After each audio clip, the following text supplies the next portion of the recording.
The boardroom door swung open, and a man in a $4,000 suit had the CEO by the throat, pressing her back against the glass, while 3 other men stood there and did nothing. Then a mop handle came down across his forearm and snapped it like a dry branch. The janitor didn't even raise his voice. He said, "Let her go. I asked nice the first time." Nobody in that building knew his name. Nobody had ever looked at his face. And in about 90 seconds, all of them were going to find out why a man with 16 confirmed rescues chose to push a mop for $14 an hour. Comment the city you're watching from so I can see how far this story travels, and subscribe, because it gets worse before it gets better. At 2:14 in the morning, Daniel Carter heard a woman say the word, "Don't." He heard it through a closed door on the 38th floor of Everhart Solutions, 40 feet down a hallway over the sound of his own cartwheels. Most people would have missed it. Most people would have kept walking, because at 2 in the morning on an executive floor, a raised voice is just a bad quarter and somebody's marriage falling apart on the phone. Daniel stopped the cart. He stood there with one hand still on the handle, and he counted, not seconds. Voices. 1 woman, 3 men. The woman was near the window. Her voice came back flat. No echo, because the glass ate it. The 3 men were spread. 1 at the door, 1 at the table, 1 behind her. That last one was the problem. Nobody stands behind a person they're negotiating with. Walk away, he told himself. You are a janitor. You have a daughter asleep in a 2-bedroom apartment in Ballard, and a babysitter you pay in cash, and no health insurance worth the name. Walk away. He'd been telling himself that for 11 months. Then he heard the woman say, "Take your hand off me." And Daniel Carter did something he had promised his dead wife and his living daughter and 11 flag-draped coffins that he would never ever do again. He let go of the cart, 14 hours earlier. "Dad, Dad, Dad." "I'm awake." "You're not awake, you're doing the thing where your eyes are open but your face is asleep." Daniel lifted his head off the kitchen table. Emma Carter, 9 years old, 71 pounds of pure prosecutorial energy, stood in front of him, with her backpack already on and her hair in a ponytail. She had done herself, which meant it was crooked, and she would not accept help. "Your face is asleep," he said. "Your face is asleep. It's 7:05 and you got home at 6:20. "That's worse, Dad." He sat up. He rubbed his hands over his face hard, the way you do when you're trying to push the tiredness back into your skull for a few more hours. "You eat." "I made toast."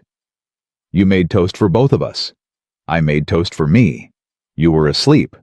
"I didn't want to waste bread." That right there was the thing that got him. Not the 12-hour shifts, not the chemicals that had eaten the fingerprints off his thumbs. A 9-year-old kid doing math on a loaf of bread. "Emma." "What?" "You never have to save bread from me.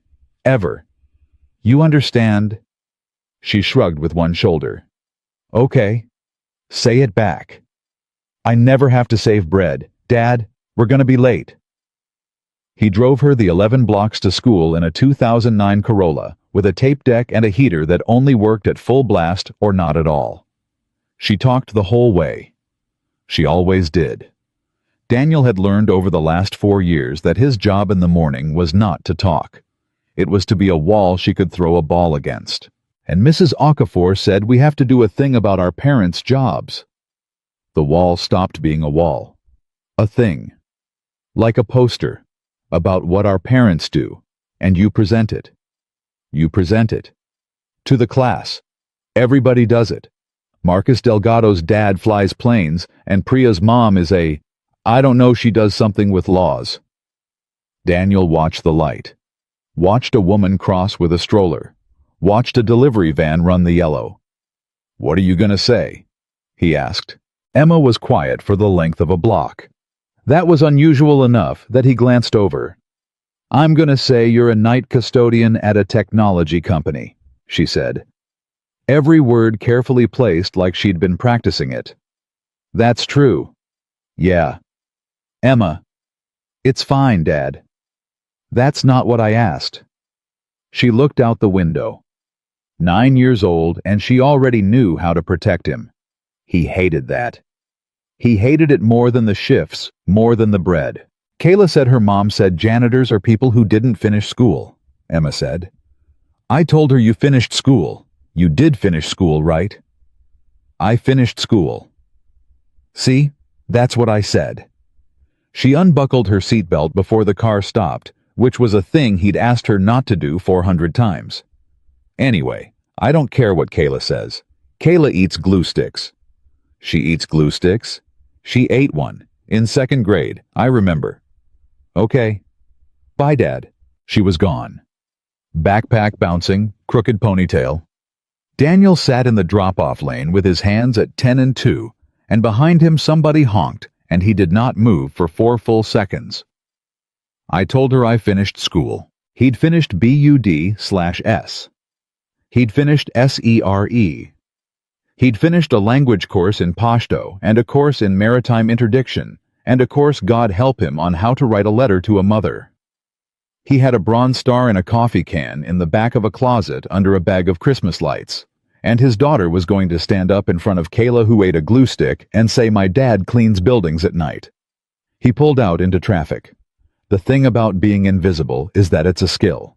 Daniel had been trained in it.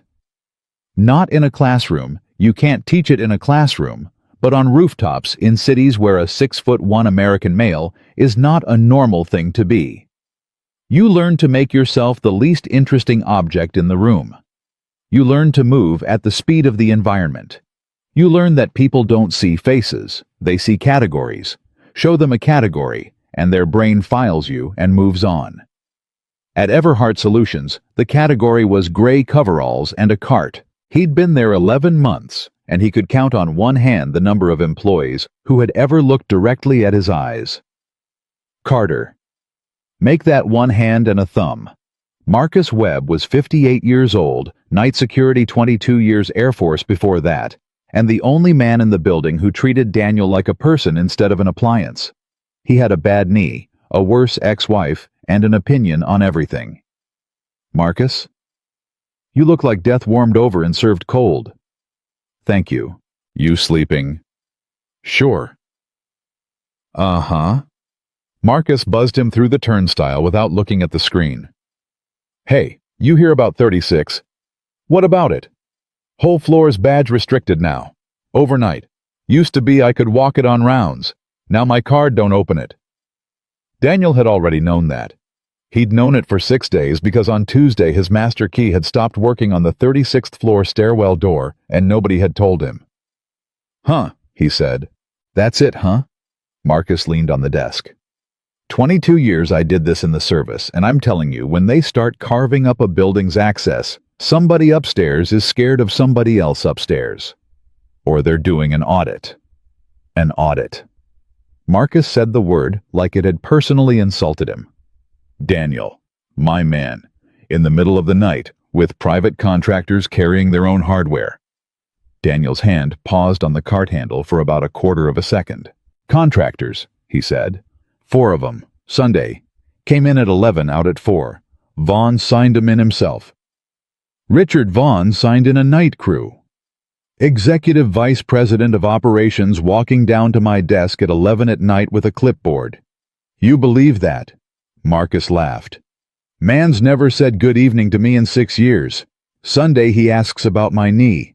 Daniel looked at the elevator bank, then at the ceiling camera in the northwest corner, which had been rotated 8 degrees to the left sometime in the last 2 weeks, so that its cone no longer covered the freight elevator door. 8 degrees. Just enough. Not enough for anybody to notice. Well, Daniel said, people are nice sometimes. People are never nice for free, brother. Marcus waved him off. Go clean something. He worked the floors in order. 31, 32, 33. Trash glass restrooms vacuum, move on. 240 minutes of work he could do in 180, which left him 60 minutes a night that nobody had ever accounted for.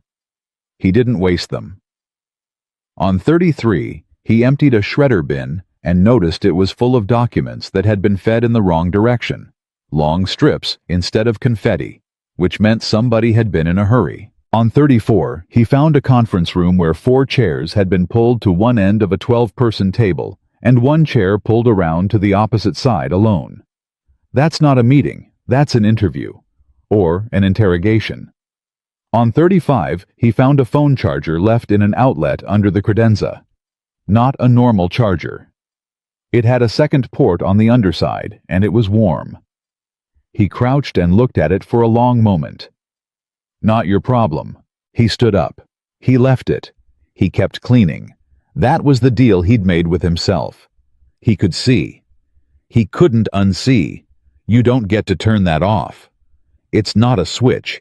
It's a way your brain assembles the world after 11 years of it, but seeing wasn't doing. Seeing was free. Doing was what cost. Doing was what put a folded flag in a woman's arms. He'd stood in 11 living rooms. He'd said the words 11 times, on behalf of a grateful nation. And in the 9th living room, a woman named Denise Ramirez had looked up at him with her son on her hip and said very quietly, "Was it worth it, Danny?" And he hadn't had an answer. Sarah had been alive then. Sarah had been alive for 8 more months. Then a drunk kid in a pickup on I-5 had taken care of that, and Daniel Carter had come home from a war to find that the war wasn't the thing that took people from him. Emma had been 5. She didn't remember her mother's voice. She'd asked him once at 7 if he had a recording. He didn't. 12 years of marriage, and he did not have 30 seconds of Sarah's voice, because who records their wife saying the milk's gone bad? So no. Daniel Carter did not do things anymore. Daniel Carter saw things and pushed a cart. He was on 37 at 11:40 when he heard Richard Vaughn.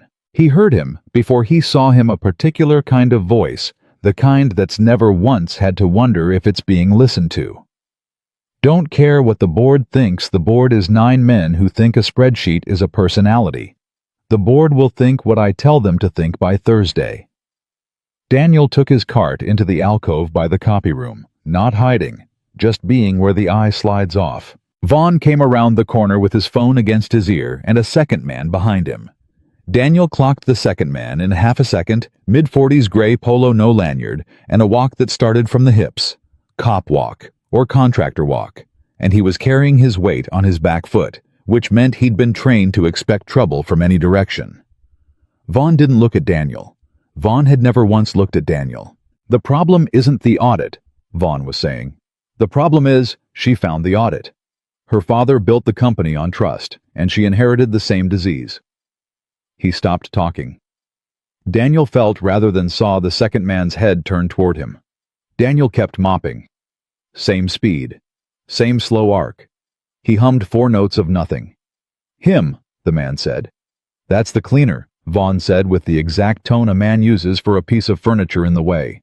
"He doesn't speak English." Daniel mopped. They walked on. And there it was, the thing he'd been keeping at arm's length for 6 weeks, snapping into place with a click he could almost hear. Her father built the company on trust, and she inherited the same disease. She found the audit. Daniel finished the hallway. He wrung the mop. He emptied the bucket in the utility sink, and he watched the gray water spiral down, and he thought about a 9-year-old girl standing in front of a class with a poster. Then he went up to 38. Olivia Bennett was still at her desk. She was always still at her desk. 11 months, and he'd seen her leave before 10 o'clock, maybe 4 times. 32 years old, running a company of 1,100 people, and she ate dinner out of the vending machine on 38 because she didn't want to be seen going out for food while the finance team was working late. Daniel knew that because she'd told him. 6 weeks ago, the first time she'd ever spoken to him. He'd been vacuuming outside her office at 11 p.m., and she'd opened the door, and he'd shut the machine off and said, "Sorry, ma'am, I'll come back." And she'd said, "No, please. Actually, can I ask you something? Ma'am, do you ever eat?" He'd looked at her. Sorry that came out strange. She'd laughed at herself. She had a good laugh, the kind that was clearly annoyed at itself for existing. "I mean, I've been here until 11, 12, 4 nights a week for a year and a half. And I've never seen you take a break. Not once. And I thought either that man has some kind of superhuman constitution, or he's like me and he's decided food is optional." I eat at 3. 3 in the morning. Yes, ma'am. What do you eat at 3 in the morning? Whatever my daughter didn't finish. She'd gone quiet. Then, how old? 9. What's her name? And that had been the moment. That had been the exact moment where he should have said, I need to get back to work, ma'am, because the #1 rule of being invisible is that you do not let anyone hand you a name. Emma, he'd said. Emma. Olivia Bennett had smiled. My dad worked nights when I was little. Loading dock. He used to leave me a note in the kitchen every night so it'd be there in the morning. Just dumb stuff. Riddles. Bad jokes. That's a good thing to do. It was. She'd looked past him at nothing for a second. He built all this, and I feel like every day I'm about 10 minutes from finding out I'm not him. Ma'am, sorry, it's midnight. I'm oversharing at a stranger. She'd stepped back into her office. Good night. I'm sorry. What's your name? I should know your name. That's inexcusable. Daniel. Good night, Daniel. That was 6 weeks ago. And every night since, without fail, when he'd come to 38, there had been a granola bar sitting on the corner of the reception desk with a sticky note that said 3 a.m. He had eaten every single one of them at 3 in the morning. He had never told her that. Tonight 38 was different. Tonight there was no granola bar. Tonight Olivia Bennett's office door was open, and she was standing over her desk with both hands flat on it, and there were 3 men in her office, and one of them was named Richard Vaughn. Daniel stopped his cart at the far end of the hall and began very slowly to wipe down a door frame that did not need wiping. Not signing anything at midnight, Richard. Olivia, please sit down. I'm fine standing. You've been awake for 20 hours. You're emotional. Do not. Her voice cracked like a whip, and Daniel's hand paused on the door frame. Do not use that word with me. Not you. My father hired you when you were selling copiers. Your father, Vaughn said, was a great man who could not read a balance sheet, and you inherited his eyesight. $11 million, Richard. Silence. $11 million, she said again. Moved through 4 vendors that don't have offices. One of them has a UPS store as its corporate address, in Nevada. I have the wire confirmations. You have partial documentation of a restructuring you weren't briefed on. I'm the CEO. You're the founder's daughter. Vaughn said it gently. That was the worst part. He said it the way you'd tell somebody their dog was old. There's a difference, and everyone in that boardroom knows it but you. Daniel put down the rag. He picked it back up. Not your problem, not your problem, not your, the Meridian files are gone, Olivia said. 9 years of clinical modeling. The diagnostic engine.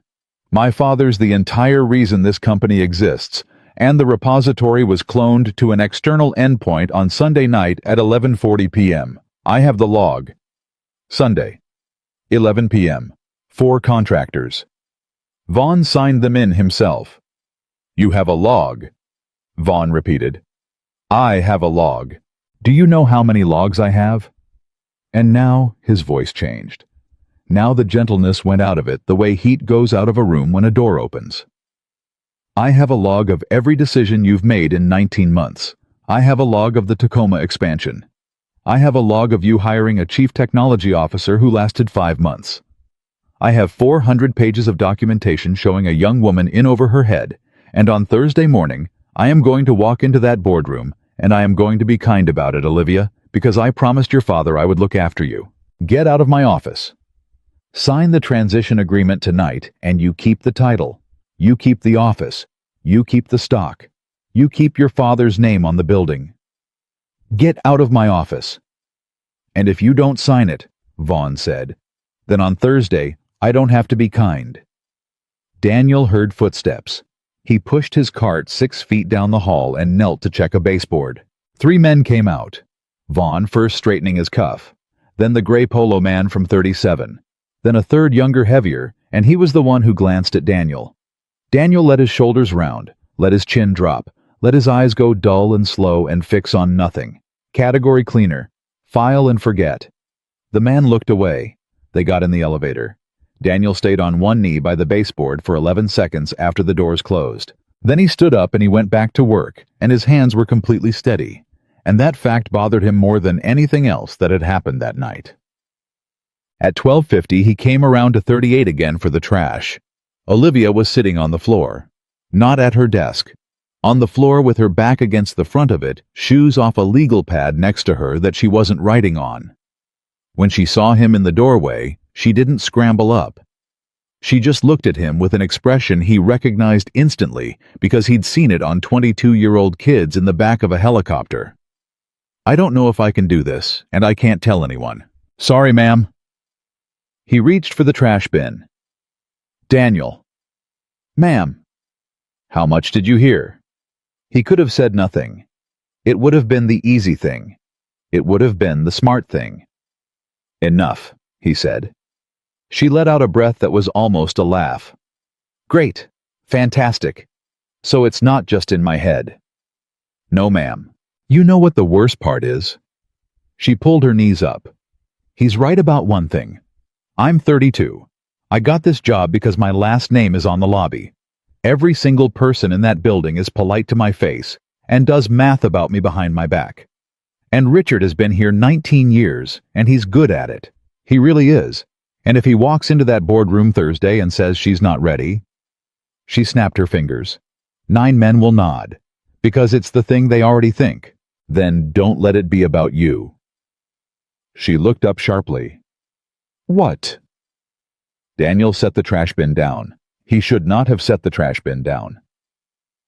"He wants Thursday to be a conversation about whether you're good enough," he said. "Because that's a conversation he wins. Nobody can prove they're good enough. It's not a provable thing." He shrugged. "So don't have that conversation. Have a different one." "Which one?" $11 million and a Nevada mailbox. Olivia Bennett stared at him. "That's what he's afraid of," Daniel said. "Not you. Notice he came at midnight. Notice he brought 2 men who don't work here.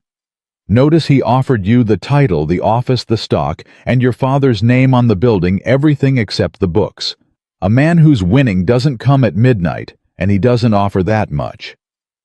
The silence went on for a while. "Who are you?" she said, and Daniel Carter felt the floor tilt about 2 degrees under him the way it does when you realize you've walked farther out than you meant to. "I'm the guy who cleans these halls," he said, and picked up the trash bin. "Daniel." "Ma'am, I'm behind on 39. "Daniel." She got up off the floor. In her socks. 5'4" in her socks, and she came around the desk and stood in front of him. "My father spent 30 years around men who talk. He used to say the ones who scared him were the ones who counted the exits." He didn't answer. "You counted the exits when you walked in," she said. "You've done it every night for a year. I noticed 6 weeks ago, and I've been trying to figure out why ever since." "Good night, ma'am." "Olivia." "Good night, ma'am." He got out of the office. He got the cart down the hall. His pulse was at 71, and he knew it was at 71. And that was the part that scared him, because a normal man's heart doesn't stay at 71 when a woman tells him she can see straight through him. At 1:20, he found the stairwell door on 36 propped with a folded piece of cardboard. At 1:26, he found a coffee cup in the north stairwell, still warm on the landing between 36 and 37 a floor, with no break room, no vending, and no reason for anyone to be standing. At 1:31 in the freight elevator lobby, he found a black nylon bag under the fire cabinet. He crouched. He didn't touch it. He tilted his head and looked at the zipper pull at the way the bag sat at the corner where the fabric had gone shiny from being set down on concrete 1,000 times. He knew that bag. Not that bag, but that kind of bag. He'd carried one for 11 years. Walk away. He put 2 fingers on the zipper. Walk away, Daniel. He opened it 4 inches. Inside 2 coils of flexible restraint. A roll of gaffer tape. A radio off.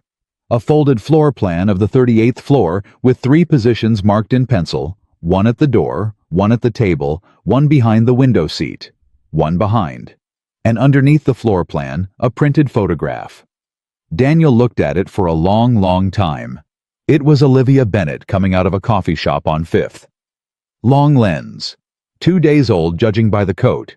He closed the bag. He put it back exactly as he'd found it with the zipper pull at the same angle, and he stood up, and he walked to the utility closet on 36, and he shut the door, and he put both hands flat against the wall, and he breathed. In 4. Hold 4. Out 4. Because here's what he knew, and it was the only thing he'd ever been truly excellent at: restraints and tape and a radio and a floor plan is not a robbery. Nobody restrains people to steal a server. That's a control package.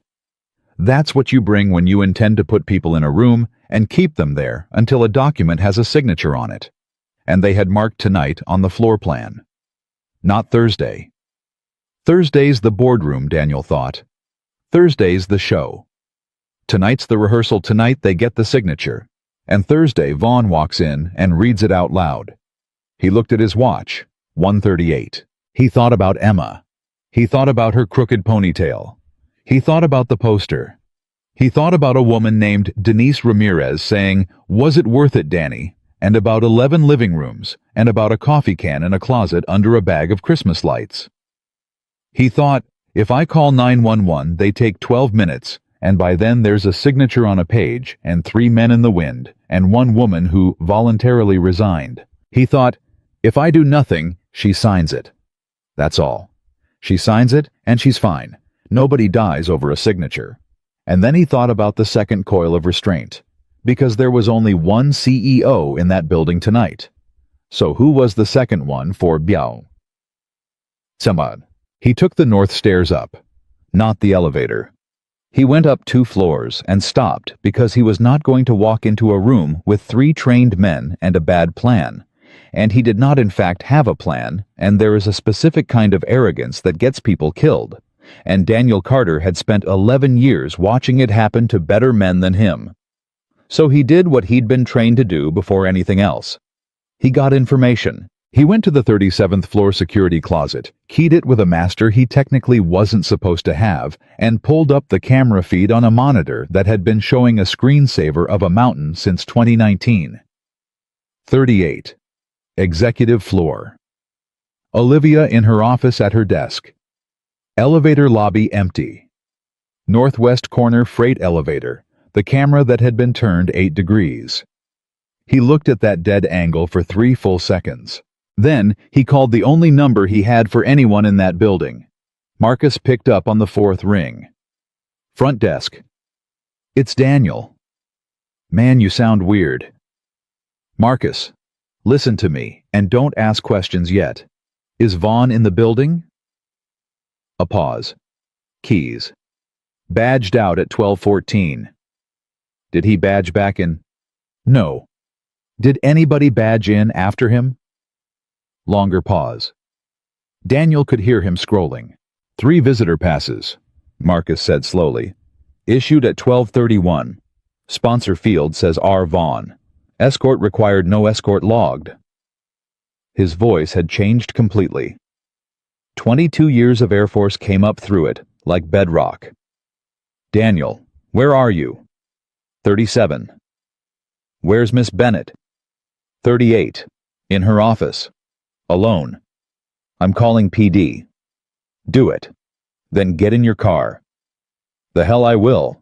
Marcus. Daniel closed his eyes. You've got a bad knee and no vest and a flashlight. You call the police, you lock the lobby, and you keep the elevator on the ground floor so nobody leaves. That's the job. That's your job tonight. And what's yours? Daniel didn't answer. Daniel. Marcus's voice dropped. Man, who are you? I'm the janitor, Daniel said, and hung up. He went down the hall and got his cart. That was the part that would confuse people afterward. That was the part Olivia would ask him about 100 times over the next 6 months. You had 5 minutes. You went and got the mop cart. Yes, he got the mop cart. Because 3 men in a room look at a door when it opens. What they look for is a threat.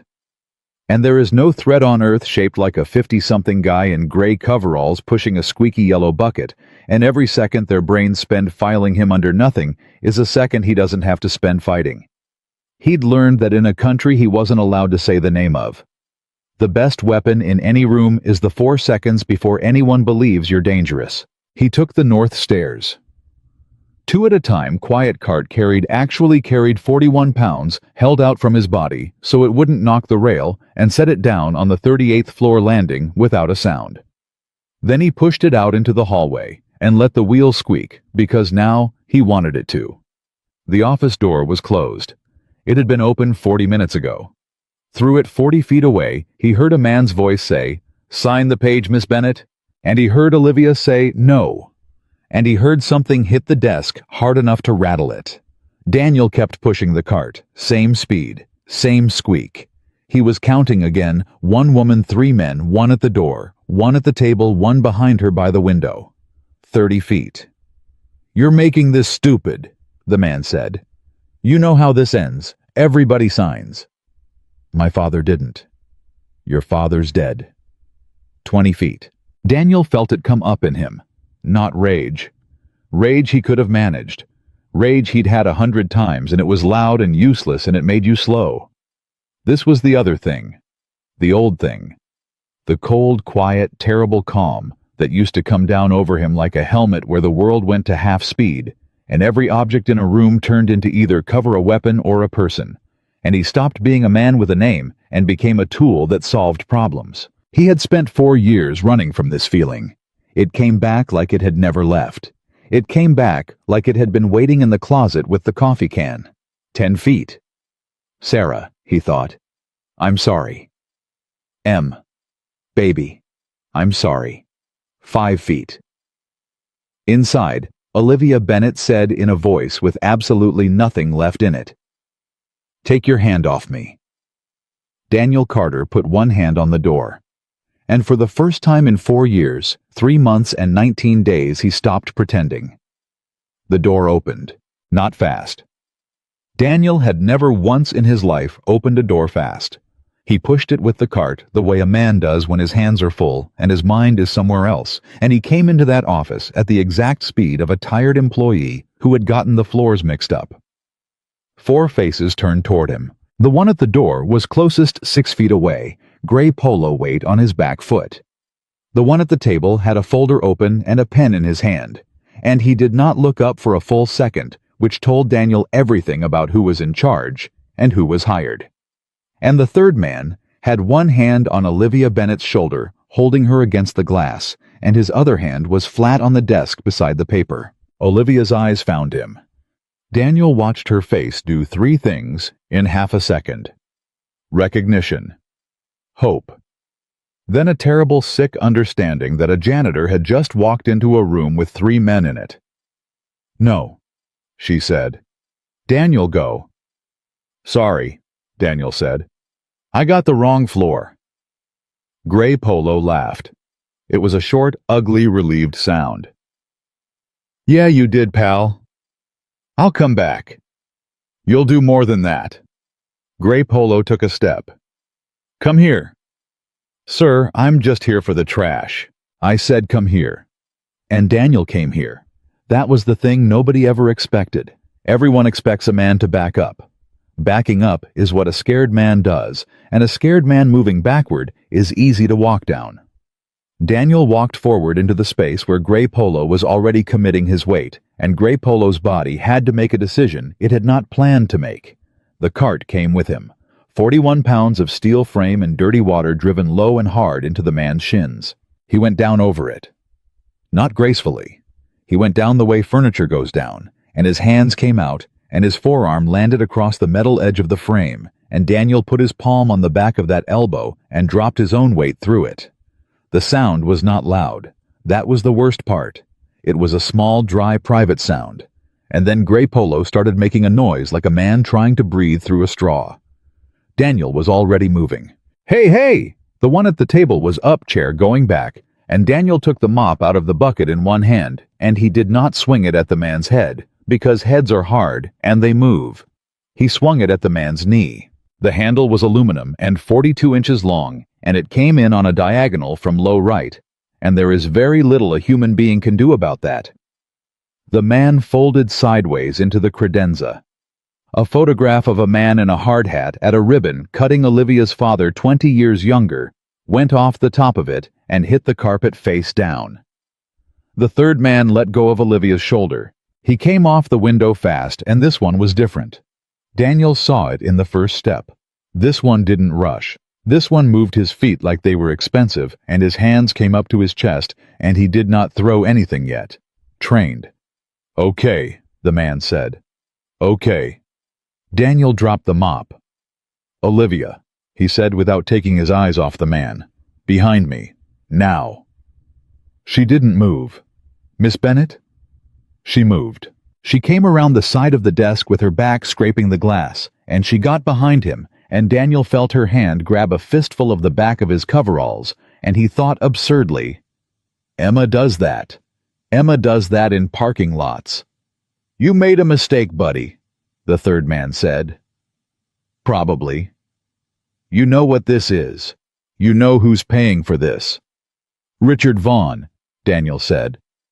That stopped him, just for a heartbeat. But a heartbeat was a very long time. "You want to think about your job," the man said. "I'm thinking about it. You got a family." And there it was. Daniel had been in 100 rooms with 100 men, and there was always the one who reached for that. It was supposed to be a lever. It was supposed to be the thing that made a man's arms heavy. "Yeah," Daniel said. "I do." Then he stepped in. It took 4 seconds. Olivia would say later that she never actually saw it. She saw the man start to raise his hands, and then she saw the ceiling. No, that wasn't right. She saw the man see the ceiling, and there was a sound like a phone book dropped on a table.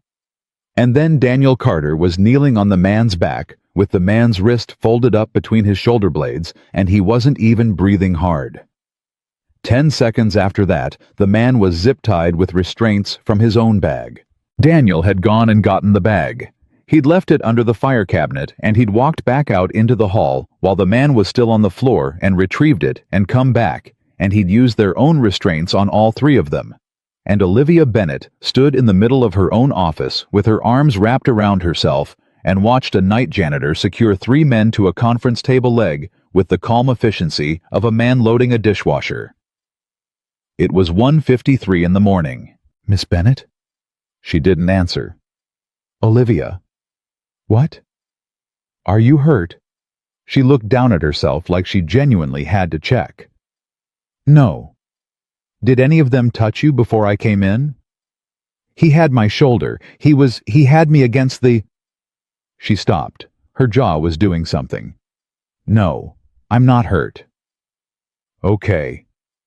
Daniel stood up. "Sit down." "I don't want to sit down." "You're going to in about 30 seconds anyway. Better to choose it." She sat down, right there on the floor back against the desk, same as an hour ago, and her hands started shaking so hard she had to press them flat against her own thighs. "There it is," Daniel said quietly. "What is this?" "Adrenaline dump. It's normal. It'll pass in about 10 minutes. "How do you know that?" He didn't answer that one. On the floor, Gray Polo said through his teeth, "You're dead. You know that. You're dead, man. You don't even know what you just—" "Hey." Daniel crouched next to him. Not close, just enough. "Do you know what a stress fracture in the ulna feels like in about 4 hours?" The man stopped talking. "You've got a long night. Save your voice." At 1:58, the phone on Olivia's desk rang. She jumped like she'd been shot. Daniel picked it up. "Yeah." "Daniel?" Marcus's voice tight as a wire. "Daniel PD's 4 minutes out. They're rolling 2 cars. I've got the lobby locked and the elevators." "Daniel, are you? Is she?" "She's fine. I've got 3 individuals restrained on 38. Tell PD there's no weapons deployed, and 1 guy needs an ambulance for an arm." Silence on the line. "An arm?" Marcus repeated. "Marcus." "Yeah." "Don't come up." Man, I'm 60 in November. I ain't coming up, but I want you to know I got a mag light and I thought about it. Daniel almost laughed. It came out as nothing. He hung up. Olivia was staring at him from the floor. You called security before you came in here, she said. I called Marcus and police. Before? Yes. How long before, Ma? 12 minutes. You knew 12 minutes ago that men were coming to my office to... Her voice failed on that. She started over. You knew... I found their bag on 36. Their... Olivia pressed the heels of her hands into her eyes. Okay, their bag. Okay. Restraints tape a radio and a floor plan of this office with 3 positions marked. Daniel paused. And a photograph of you leaving the coffee place on 5th, taken with a long lens 2 days ago. She took her hands off her eyes. There were 2 sets of restraints, Daniel said. Only one of you in the building. What? They brought 2. I'd like to know who the second one was for. At 2:04, the elevator chimed, and the 38th floor filled with Seattle police. What happened over the next 40 minutes was in Daniel's experience entirely predictable and entirely useless. The first officer through the door was 26 years old and had his hand on his weapon, and he pointed it at the only man standing, which was Daniel, which was correct procedure, and Daniel got down on his knees with his fingers laced behind his head before anyone told him to, which the officer found so unnerving that he actually said, Sir, have you done this before? Yes. Olivia was on her feet by then, saying, No, he's the reason he works here, and it took 4 minutes to get it straightened out, and Daniel stayed on his knees the entire 4 minutes because he had learned a long time ago that being right is not the same as being safe. They cut the zip ties. They cuffed the 3 men properly. Gray Polo went out on a gurney at 2:31 with his arm in a temporary splint, and on the way past, he turned his head and looked at Daniel and said very clearly, Ballard. Just that. One word. Daniel's face didn't change, but something behind his ribs went very, very cold. At 2:40, a detective named Ruiz sat on the corner of a table in the 38th floor conference room with a notebook she wasn't writing in. So walk me through it again. They were in her office. I came in. You came in. Yes. With a mop cart. Yes. Mr. Carter. Ruiz was maybe 45, and she had the flat, patient, deeply unimpressed manner of someone who had heard 4,000 versions of what happened. 3 men. One of them's got a spiral fracture of the ulna. One's got a knee that's gonna need an MRI. One's got a hyperextended shoulder, and he won't say a word, not one word, not even his name. And you're telling me you did that with a mop? I did that with a cart, a mop handle, and the floor. In how long? I didn't time it. Guess. 6 seconds. Ruiz looked at him. You want to tell me where a night custodian learns that? No, ma'am. That's not really an option here. Then I served 11 years in the Navy, and I'd rather not go into the rest of it. And if you run me, you'll find a DD-214 with a lot of gray on it, and if you call the number on it, somebody will call you back and tell you I'm not interesting. Ruiz wrote something down for the first time. You're going to be interesting to a lot of people by lunch, she said. At 3:10 in the morning, Daniel Carter sat on a bench in the lobby of Everhart Solutions with a paper cup of coffee that Marcus had put in his hands, and that he had not drunk, and he did the thing he had been not doing for the last 70 minutes. He thought about the word Ballard. He'd never told anyone at that company where he lived. It wasn't on his badge. It was on a W-4 in an HR file that a vice president of operations could pull in about 9 seconds. He took out his phone.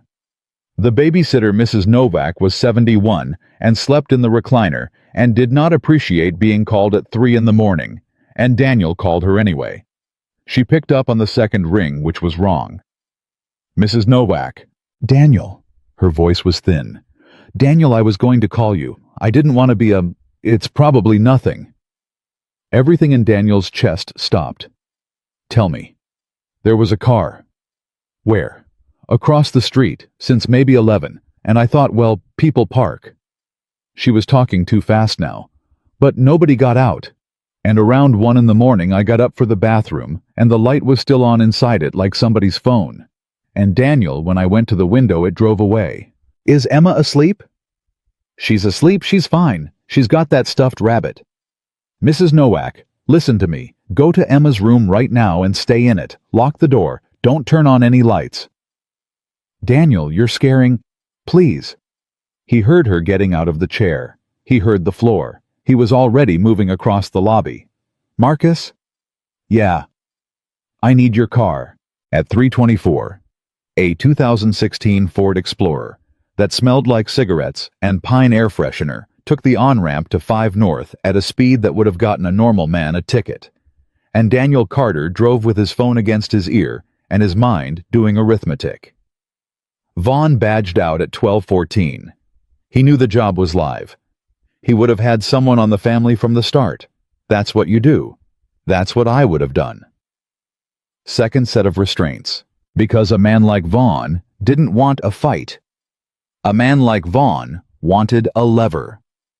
And there is exactly one lever that works on a father. The phone rang. Daniel. Olivia. Not a good time. They found something. Ruiz, the detective, she pulled the badge log, and there's a 4th visitor pass issued at 12:31. There were 4 of them, Daniel. One of them never came up to 38. I know. You know.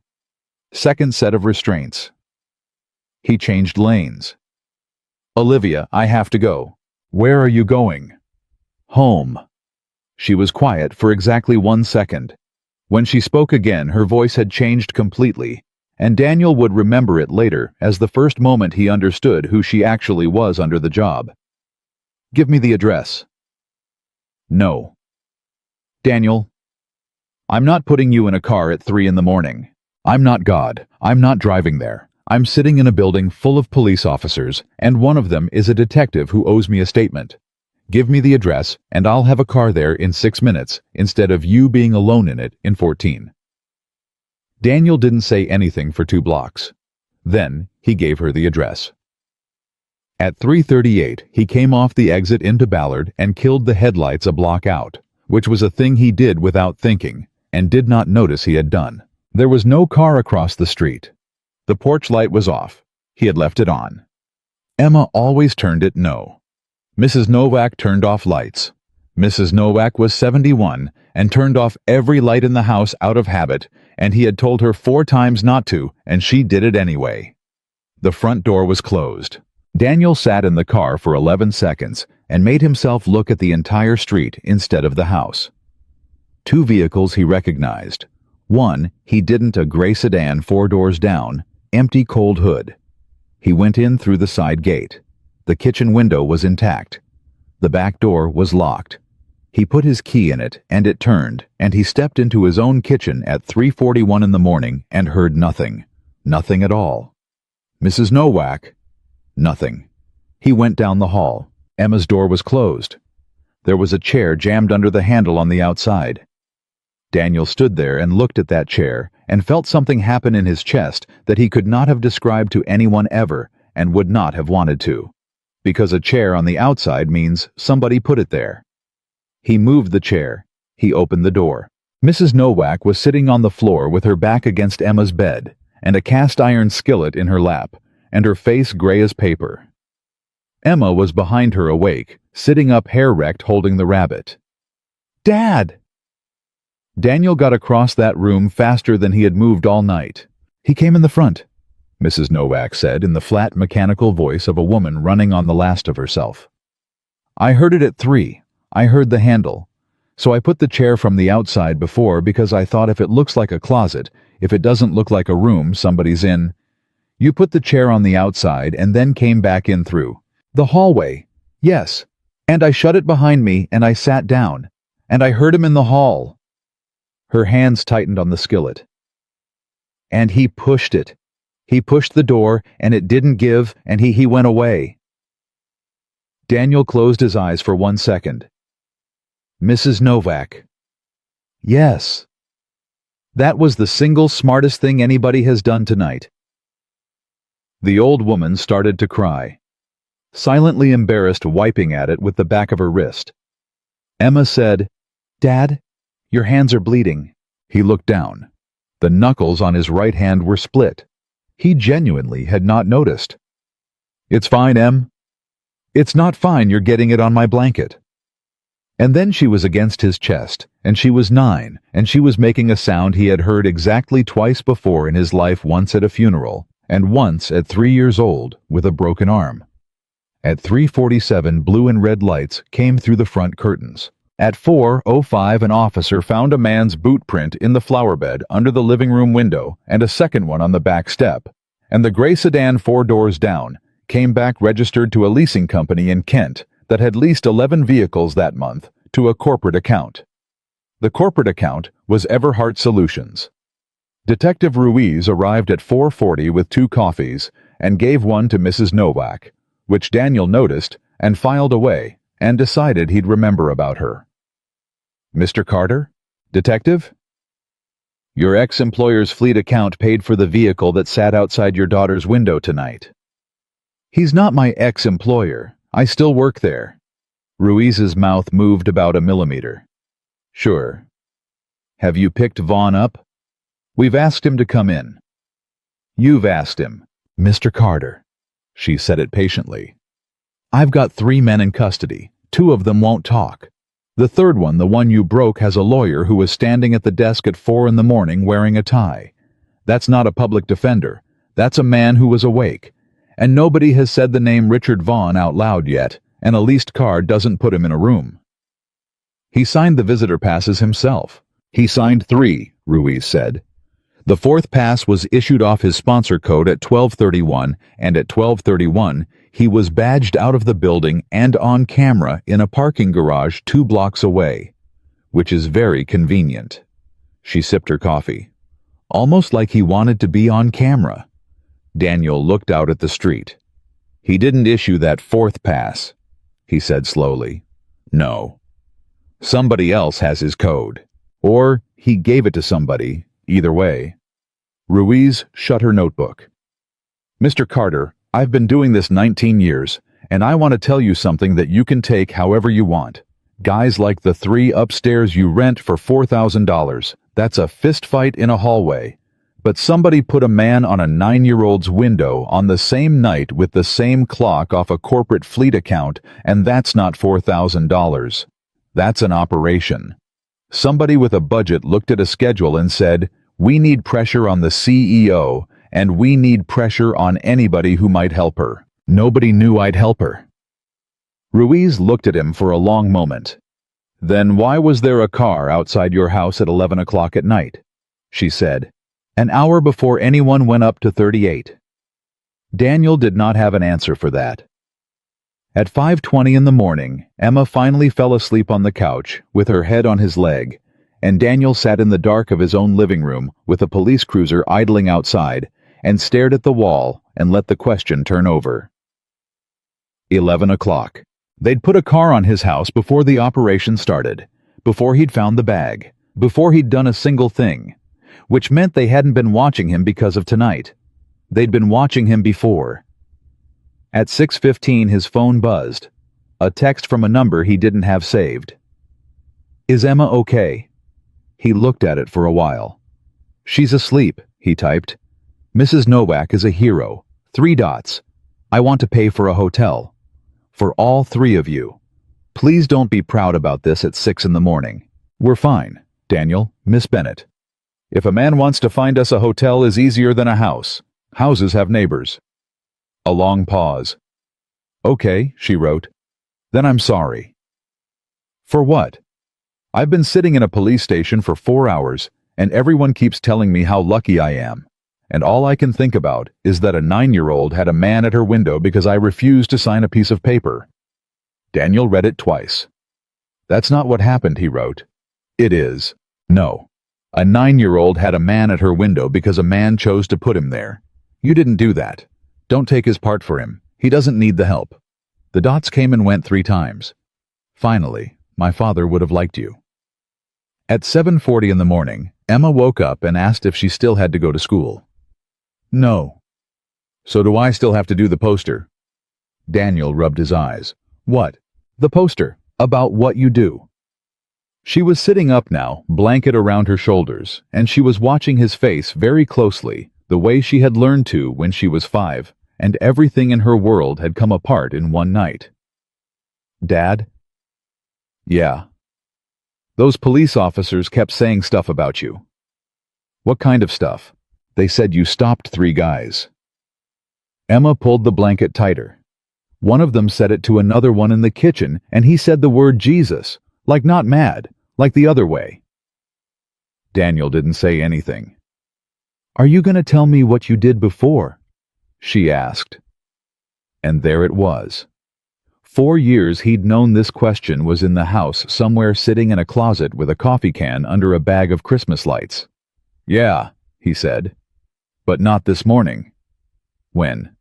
Soon. That's what you said about the swimming lessons. You got the swimming lessons. In July. At 9:05 that morning, Everhart Solutions issued an internal memo to 1,100 employees stating that there had been a security incident on the executive floor overnight, that all personnel were safe, and that the company was cooperating fully with law enforcement. At 9:12, Richard Vaughn walked into the building. At 9:40, he sat down in a conference room with 2 attorneys and a detective and expressed shock and grief and a great deal of concern for Olivia, and said the words, I've been telling the board for a year that our security posture was inadequate. And the words, I want to be very clear, that I want whoever did this found. And he said them so well that one of the attorneys actually believed him. At 10:15, he stood alone in the elevator, going up to 39, and took out his personal phone and typed 4 words. Who is the janitor? At 11:30, a man in Kirkland, who had never worked for Everhart Solutions and never would, who billed through a consultancy with a website that had been registered 8 months ago, opened a file with a photograph in it. The photograph was pulled from a lobby camera, low resolution, a 50-something man in gray coveralls pushing a cart. Under it, someone had already run a partial and gotten a name. Under the name was a service record with 11 years in it, and 4 of those years were redacted. And the man in Kirkland looked at the redactions for a long time. Then he made a call. Yeah, he said, we have a problem. It's not a janitor. At 12:02 in the afternoon, Daniel Carter woke up on his own couch after 2 hours of sleep with his phone vibrating against his chest. Marcus. Daniel? Yeah. You sitting down? I'm lying down. HR called me an hour ago. Marcus's voice was strange. They terminated you. Daniel sat up. Say that again. You're fired, brother. Effective this morning. Gross misconduct, unauthorized access to restricted systems, violation of the workplace violence policy. Marcus made a sound that had no humor in it at all. You broke into the security closet on 37. That's what they got you on. That's real, man, you did do that. Who signed it? That's the thing, it didn't come from Vaughn. A pause. It came from legal. From a woman named Karen Ashby, who's been the general counsel for 6 years, and who I have never in my life heard say one interesting thing. Daniel stood up. He walked to the window. The cruiser out front was gone. The officer had left at 10. Marcus? Yeah. How'd they know about the security closet?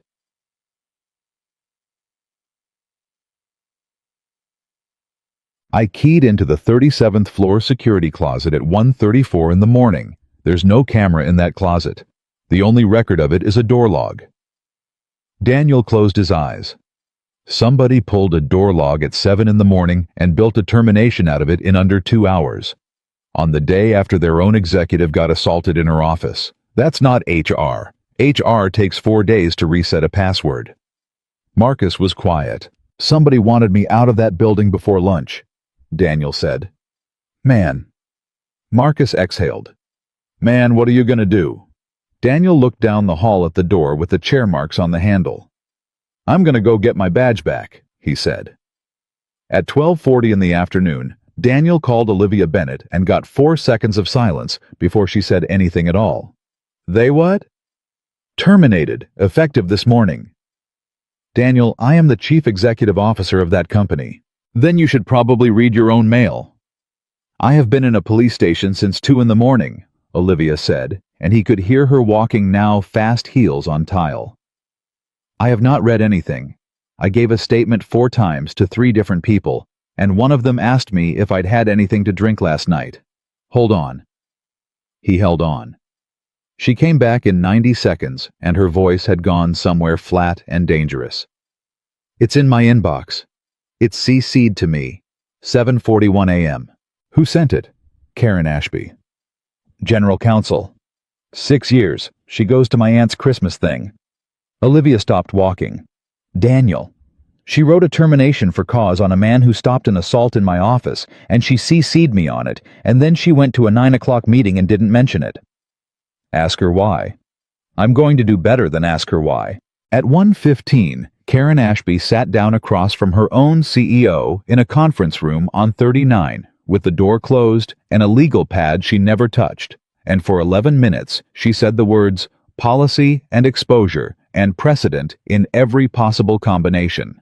And then Olivia said quietly, Karen, look at me. Ashby looked at her, and she started crying. Not the polite kind. The kind that comes up out of a person who has been holding a door shut with her shoulder for a long time. They sent me a picture of my son, she said.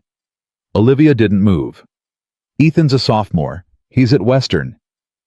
Ashby wiped her face with the flat of her hand, furious at herself. Yesterday afternoon, 4:20 p.m. A photograph of him walking out of the science building with his headphones in. No message, no text, just the picture from a number that doesn't exist anymore. Yesterday afternoon, Olivia repeated. Before. Before what? Before anything happened, before they came to my office. Olivia felt her own hands go cold in her lap. Karen, whoever sent you that photograph, knew last night was going to happen 12 hours before it happened, and they knew you'd be the one asked to clean it up. At 1:50, Detective Ruiz called Daniel and told him 2 things he did not want to hear. The first was that all 3 men had been arraigned, and 2 of them had already posted at 11:15 in the morning in cash by a bail bondsman who arrived with the number pre-written on the paperwork.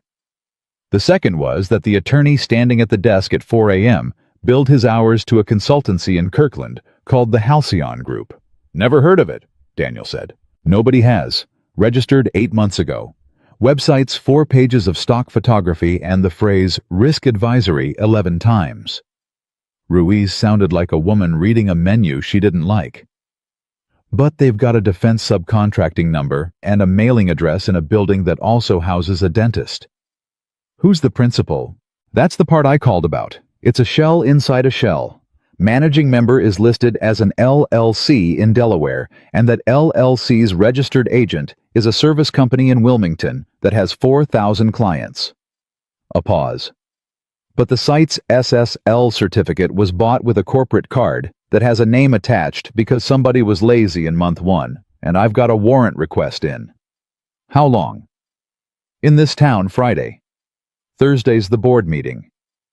I know what Thursday is, Mr. Carter. At 2:30, Daniel Carter put his daughter, a 71-year-old woman, 1 duffel bag, 1 stuffed rabbit, and 1 cast-iron skillet into a borrowed Ford Explorer, and drove 40 minutes northeast to a house outside Snohomish that belonged to a man named Roy Delacroix, who had flown refueling tankers for 26 years, who was Marcus Webb's brother-in-law, and who met them in the driveway in a flannel shirt with a coffee cup in his hand and did not ask a single question.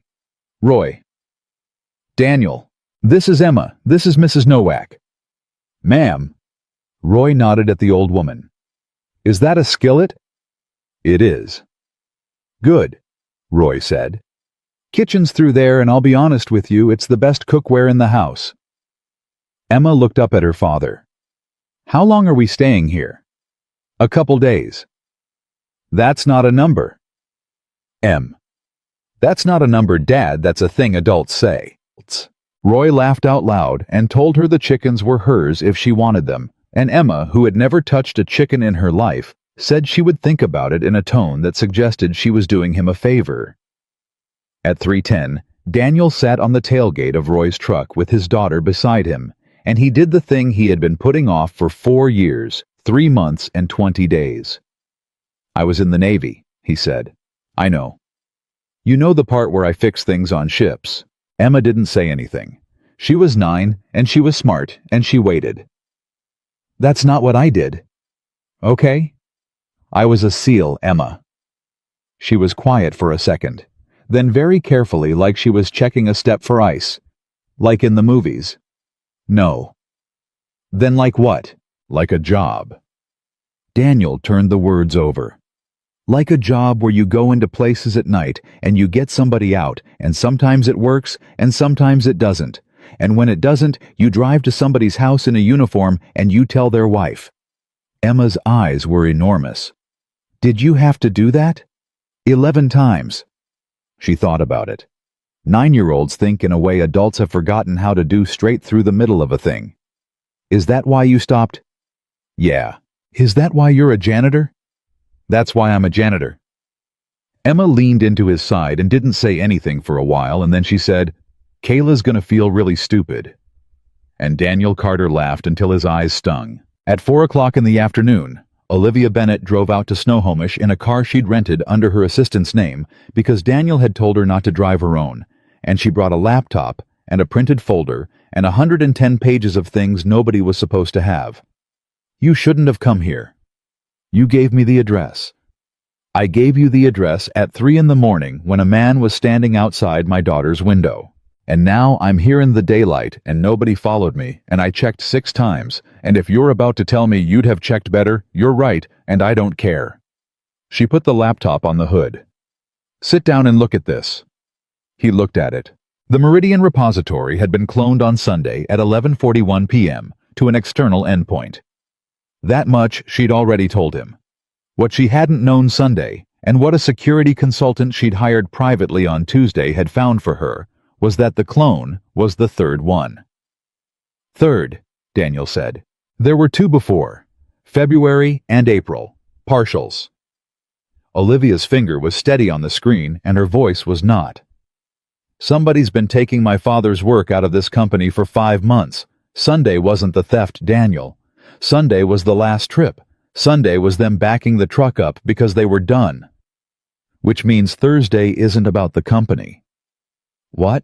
"Vaughn doesn't need the CEO chair to steal a file. He's already stolen the file." Daniel stood up off the tailgate. "He needs the chair so that when somebody eventually notices the file is gone, there's a 19-year executive sitting in it who can explain very calmly that the previous CEO was disorganized and in over her head, and unfortunately there were some data governance failures under her leadership." Olivia stared at him. "He's not taking the company," she said slowly. "He's taking the blame off. He's building a story. That's all Thursday is. It's a story with 9 men in the audience." At 5:30 they found the name. It came out of the endpoint. The clone had gone to a cloud bucket, and the bucket had been created by an account, and the account had been billed to a corporate card, and the consultant Olivia had hired had gotten one screenshot before the bucket went dark on Monday morning. The billing name on the account was Halcyon Group Advisory, and under it was a single authorized officer, E. Kane. Daniel Carter looked at those 2 characters and a last name for about 4 seconds, and then he sat down on the tailgate very suddenly, the way a man does when his legs make a decision without him. "Daniel." He didn't answer. "Daniel." "Ellis Kane," he said. "You know him?" "Yeah." "How?" Daniel put his hands on his knees and looked at the gravel. "There was a valley," he said, "in 2017. I'm not going to tell you where, and I'm not going to tell you why. There was a program that used contractors to run source networks because the contractors could go places we couldn't and pay people we weren't allowed to pay. And the contractor who ran the network that fed us the picture on that valley was named Ellis Kane." Olivia didn't say a word. The picture was wrong, not a little wrong. Wrong in the way where somebody knew it was wrong and sent it anyway, because the contract was up for renewal in 6 weeks, and a network that isn't producing doesn't get renewed. Daniel's voice had gone completely flat. So he produced. "How many?" Olivia said. 11. The wind moved through the trees behind the house, and neither of them said anything. "There was an inquiry," Daniel said. "I wrote a statement, 41 pages. I named him in it 11 times, one for each. And the inquiry found that there were, and I want to get this right, because I've remembered it every day for 9 years, insufficient grounds to attribute causal responsibility to a single reporting element." He walked. "He got a settlement and a non-disclosure in a new company, and I got a discharge and a coffee can in a closet." Daniel finally looked up. "And now his card is on the account that's holding your father's life's work." Olivia's hands had gone up to her mouth. "Daniel," she said. "Daniel, they had a car outside your house at 11 o'clock, before anything." "I know." "They weren't watching you because you helped me." "No. They were watching you because you're you." "Yeah," Daniel said. "I think I've been the second thing on his list for about 8 months." At 6:05, Emma came out to say Roy was making chili, and did the lady want to stay? And Olivia Bennett, chief executive officer of a company with 1,100 employees, said yes, and then sat at a stranger's kitchen table in Snohomish and ate chili out of a mismatched bowl while a 9-year-old explained the chicken situation to her in considerable detail. At 7:12 in the evening, Daniel's phone rang from a number with no area code. He stepped outside and answered it and said nothing. "Chief." Daniel closed his eyes. 9 years, Ellis Kane said. His voice hadn't changed at all. Warm, easy. The voice of a man who has never once had a bad night's sleep. "You look older." "You've seen me. I've had 400 hours of you pushing a cart. Do you know what that does to a man watching that I sat there thinking, that's Danny Carter. That's the guy who wrote 41 pages about me. And he's emptying a shredder bin on 33. What do you want?" "I want you to hear something." A pause, and Daniel could hear ice in a glass. "I didn't come to Everhart because of you. That's the funny part. That's the part that keeps me up, and I don't stay up. I came for a diagnostic engine that's going to be worth $400 million to the right buyer. And 8 months in my facility's audit flags a night custodian with a background that doesn't sit right, and I open the file, and there you are. Then leave. I'm almost done. 2 days. Then why is my daughter at a stranger's house tonight?" The pause was longer this time, and when Kane spoke again, the warmth was gone out of it, like a light switched off. "Because you came into that office last night," Kane said. "I had that thing wrapped. She signs at midnight. She resigns Thursday with a package and a statement everybody keeps their teeth, nobody gets hurt, $4,000 a man and a piece of paper, and then a janitor breaks Bo Whitaker's arm with a mop cart. Don't call her that thing. You put me 2 days behind, and you put 3 of my people in a booking cell," Kane said. "So here's where we are, Chief. The second restraint in that bag was yours. It was always yours. You were going to sit in a chair for 4 hours and watch a woman sign a page, and then you were going to go home and never open your mouth again, because that's the arrangement, and men with daughters always take the arrangement." Daniel's jaw worked once. "You don't have to say anything," Kane said. "You go dark, that's all. Take the kid, take the old lady, stay out of King County until Friday, and on Friday I'm gone, and you'll never hear this voice again. And I will put $150,000 in an account with your daughter's name on it and call it a 9-year apology. And if I don't, then you're not a janitor anymore. You're a variable." Kane sighed, and it was a genuinely tired sound. "Danny, I've read your file. I know exactly what you can do in a room. But you're one man with a 9-year-old, and I've got a budget, and there is no version of Thursday where you win because you can't be in the boardroom and at the farmhouse at the same time." The line went dead. Daniel stood in a driveway in Snohomish and looked at a lit kitchen window with his daughter's silhouette in it. At 7:40 he went back inside and told Olivia everything Kane had said word for word in the order he'd said it, because that was how he'd been trained to report a conversation, and because saying it out loud was the only way he could stop it from eating him. She listened without interrupting once. Then she said, "He told you the board meeting is Thursday. He told me he's gone Friday." "Right." Olivia had gone very still. "Daniel, he thinks he has until Thursday." What happens if it's tomorrow? At 8:15, Olivia Bennett called Karen Ashby. Karen, how fast can you call a special session of the board? You can't. How fast?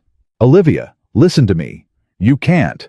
The bylaws require 72 hours notice for a special meeting, unless it's called by the chair or by a quorum, and Richard has 4 of them in his pocket. He's had 4 of them since March. Then how many do I have? Silence. How many, Karen? 3, Ashby said. Maybe.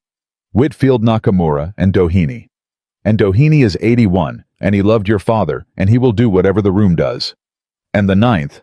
The 9th is the chair, Gerald Voss. A breath. And he hasn't returned my call since Monday.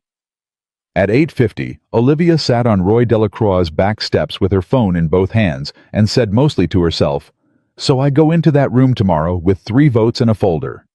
"You go into that room with more than that," Daniel said. "Do I? You've got a cloud account with his name on it. You've got a lawyer with a photograph of her kid. You've got 3 men in custody and a leased car outside my house and a detective who wants a warrant." He crouched down in front of her. "Miss Bennett, look at me. You're not going in there to prove you're good enough. Remember, don't have that conversation." "Then what conversation am I having? $11 million, a Nevada mailbox, and a man named Ellis Kane." Daniel stood back up. "And you're going to have it fast, because the second Vaughn knows what you have, he stops being patient. Patient is expensive." At 9:30, Marcus Webb finished his shift walkthrough on the ground floor of Everhart Solutions, checked the lobby doors, and told the nightman he'd see him tomorrow. At 9:52, he did not answer his phone when Daniel called. At 10:04, he did not answer again. At 10:20, a woman who parked on level 3 of the garage on 6th found a man in a security uniform lying between 2 support columns and called 911 and told the dispatcher twice that she thought he was dead. At 11:35 at night, Daniel Carter walked into an emergency department in downtown Seattle and found Detective Ruiz standing in the hallway with her badge on her belt and a coffee she wasn't drinking. "He's alive." Daniel didn't say anything. Fractured orbital broken collarbone, and they're watching his head. Ruiz's voice was very carefully level. "He got hit from behind and then he got hit on the ground. Somebody wanted a message, not a body." Cameras. Garage cameras on level 3 went to a test pattern at 9:51 and came back at 10:06. She let that sit. 15 minutes. Same trick as the 8 degrees on your freight elevator camera, except this time they didn't bother being subtle, because after tomorrow morning, they don't need to be. Was he conscious when they found him? In and out. Did he say anything? Ruiz hesitated, and Daniel saw her make a decision about him right there in a hospital hallway at 11:35 at night. "He said, 'Tell Daniel it wasn't 3 guys,'" she said. He said it twice. Daniel felt the floor go a little further away. It was more than 3. That's what a man with a fractured orbital bone said to a paramedic. "Yeah." At 11:50 they let him in for 4 minutes.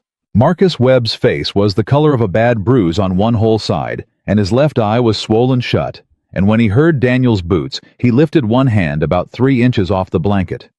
"Hey, don't talk. Man, I've been laying here for an hour with nobody to talk at." His voice came out thick and wrong. "Daniel, I'm here. There were 5 of them. Okay, 4 came at me. 1 stood at the ramp and watched like a foreman." Marcus swallowed, and it clearly hurt. 50s, gray hair short, nice jacket. He never came close. And when they were done, he crouched down by my head, and he said, "Tell your friend the offer expires at 7. Daniel's hands hanging at his sides opened and closed once. 7, Marcus said. "What's at 7? The board meeting was at 9. "Then it ain't at 9 no more." At 12:15 in the morning, Daniel Carter called Olivia and said 4 words. They moved it to 7. "That's not possible." The notice went out for Olivia. He heard her stop. He heard her breathe. "Check your email," he said. 20 seconds. Then very quietly, 12:01 a.m., revised notice. Meeting moved to 7 a.m. at the request of the chairman due to a scheduling conflict. "Gerald Voss." "Gerald Voss," she said, And there was something in the way she said it that made Daniel go still. What? Voss. Olivia's voice cracked in half. Daniel, Gerald Voss came to my father's funeral. He gave the eulogy. He stood up in front of 400 people and he said Thomas Bennett was the most decent man he ever met in business. And then he cried. He actually cried. And I held his arm walking out of the church. Olivia. He held my arm. I know. He's the 9th vote, she said. He's the chairman. He doesn't need Richard. Richard needs him. And there it was, sitting in the middle of the table where it had been the whole time, and Daniel Carter felt the last piece drop into a slot he'd been staring at for 2 days. Vaughn's not running this, he said. No. Vaughn signed the visitor passes with his own name on his own badge, and then made sure he was on camera in a garage 2 blocks away at 12:31. Daniel started walking down the hospital hallway. That's not a man covering himself. That's a man being hung out. He's the story, Olivia said. He's the one they hand to the police on Friday, the executive who went too far. And the chairman calls an emergency board meeting to express his shock and appoints an interim, and the interim signs the licensing agreement that moves your father's diagnostic engine to a buyer that Halcyon already has lined up. And I'm the young woman who wasn't ready, Olivia said. And Richard's the villain, and nobody ever says the name Ellis Kane out loud. At 1:40 in the morning, Daniel drove back to Snohomish with the windows down to stay awake, and thought about a man who could not be in a boardroom and at a farmhouse at the same time. Kane was right about that. Kane was right about almost everything, and that was the problem, and Daniel had been thinking about it wrong for 2 days because he had been thinking like a man protecting a house. You cannot protect a house. Houses have too many sides. You can only make the other man defend his. At 2:30, he woke Roy Delacroix up. Roy, I'm up. You were up. Son, I've got a 9-year-old, a woman with a skillet, and a CEO asleep on my couch. I ain't slept since Tuesday. Roy sat up in his chair. Say what you need. How many people do you know from the wing? In this county, 40. In this state. How many are within 30 minutes of here? Roy scratched his jaw. 6, 7. Why? Because at some point between now and 7 a.m., somebody's going to check whether my daughter is in this house, Daniel said.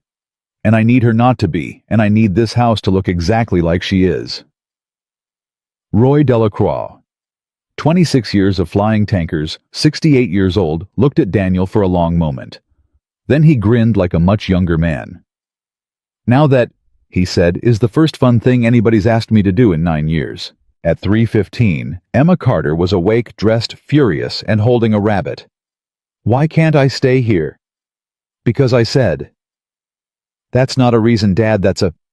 Emma. Daniel crouched down. Yesterday a man tried to open your door. She went quiet. Mrs. Nowak stopped him with a chair. She shouldn't have had to. That's on me. He held her by both shoulders. There's a house 40 minutes from here with a man named Bill Ostrander in it, who flew with Roy for 11 years, and his wife makes waffles, and there will be a King County deputy in that driveway by 4, and you're going to be bored out of your mind. Are you going to get hurt? No. Dad? You always say no. Her chin was going. You said no when Mom. She stopped herself. Daniel Carter took the hit standing up because there was nothing else to do with it. You're right, he said. So here's what I'll say instead. I'm coming back, and I'm not going to be a janitor when I do. Emma wiped her face with her sleeve hard twice. You were always more than a janitor, she said. Everybody else was just too dumb to check. At 4:20, Detective Ruiz called from a car. Warrant came through. Wrong judge, right night. She sounded like a woman who had not been to bed either. The card on the SSL certificate is a personal Amex. Ellis Ray Kane, date of birth, March 11th, 1971, address in Medina. You picking him up? On what? Buying a website. Ruiz made a noise. Carter, I have a name attached to a shell that touched a stolen file. That's a Friday. That's a grand jury in 6 weeks. What I do not have is anything that puts him in a garage on 6th or outside your kid's window. Then get to the board meeting. It's a private meeting in a private building and no crime has been reported at it. It's at 7. I know what time it is." A pause and her voice dropped.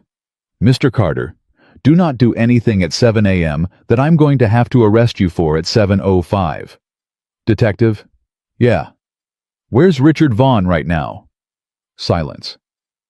"That's an interesting question," Ruiz said slowly. "Because his wife called the precinct at 1 in the morning. He didn't come home. At 6:12 in the morning, a Ford Explorer with a bad smell and a full tank pulled into the loading zone on the north side of Everhart Solutions, and Daniel Carter got out in a clean pair of gray coveralls that no longer belonged to him, and walked to the employee entrance with an expired badge in his hand. He knew it was expired. That was the point. A dead badge still makes a noise at the reader, and the noise makes a guard look at the badge instead of the man. He swiped it. The reader went red, and the man behind the desk, who was not Marcus Webb, who was 50-something with short gray hair and a very nice jacket and a coffee he wasn't drinking, looked up and smiled like they were old friends. "Morning, Chief," Ellis Kane said. Daniel didn't move his hand off the badge reader. "You're at a desk," he said. "I'm at a desk." Kane leaned back in Marcus Webb's chair like it had been built for him. "Turns out when a guard gets hurt in a garage, the staffing agency sends whoever's available. Amazing how fast a building will hand you a uniform if you've got the right paperwork. You know what the badge on my chest says? It says Dale. Dale. Dale's real. Dale's in Tacoma. Dale's got a bad back." Kane spread his hands. "Sit down, Chief. You've got 48 minutes, and I'd like to spend some of them talking because we never got to. You put a man in the hospital. I put a man in the hospital who was going to call you the second he saw a face he didn't like, and he did that anyway from a gurney, so honestly, he came out ahead." Kane's voice never rose. That was the thing about him. 9 years, and the man still talked like a hotel concierge. "How's Marcus, by the way?" Genuinely asking. "Orbital fracture. He'll heal. Guys like that heal out of spite." "Where's Richard Vaughn?" And there it was. The first crack. Kane's face did almost nothing, but the almost was enough because Daniel had spent 11 years reading faces in bad light. "Richard's having a difficult morning. His wife called the police at 1 a.m. Richard's wife has called the police before." Kane checked his watch. "Danny, let's do the part where I explain why you're going to walk back out that door." "Go ahead." 6:22 a.m. "Right now, 2 of my people are on a county road outside Snohomish looking at a farmhouse with the kitchen light on and a 9-year-old's bicycle on the porch." Daniel let his face stay exactly where it was. "They're not going in," Kane said. "They're not animals. They're going to sit there. And at 7:05, when a chairman finishes reading a resignation letter to 9 men, I'm going to send 4 words that mean go home and everybody goes home, and this whole thing ends up being a bad week that a man tells his daughter about when she's 25. He smiled. "Or you can go up those stairs and I stop sending words." At 6:24, Daniel Carter did something Ellis Kane had not planned for. He pulled out a chair, sat down across the desk, and set his phone face up between them. "Call them," he said. "What?" "You've been running me for 8 months, and you never once checked your own picture."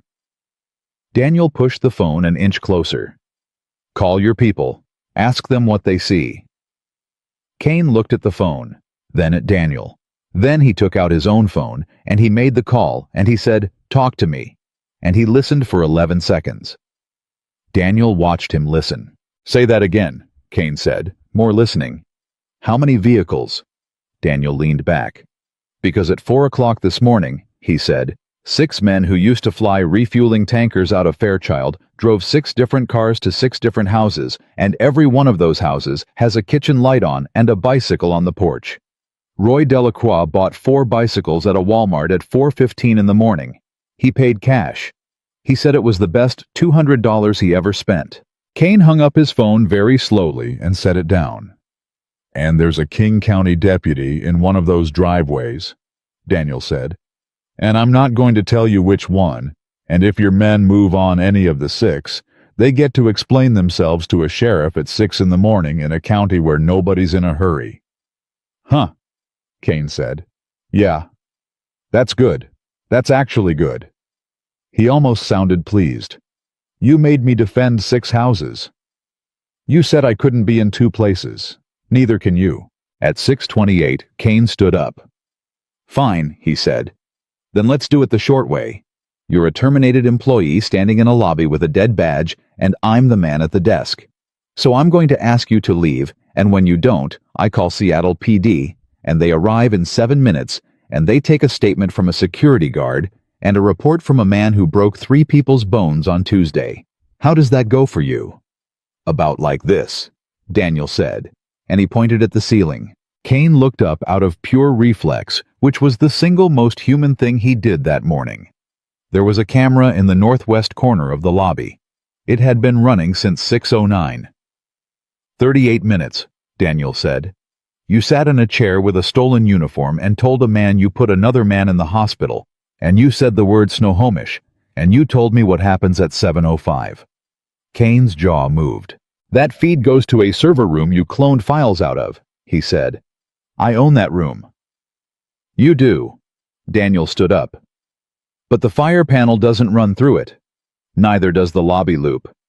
Marcus told me that 8 months ago, while complaining about the wiring for 40 minutes, and I listened because he was lonely, and I had a mop, and there was nowhere else to be.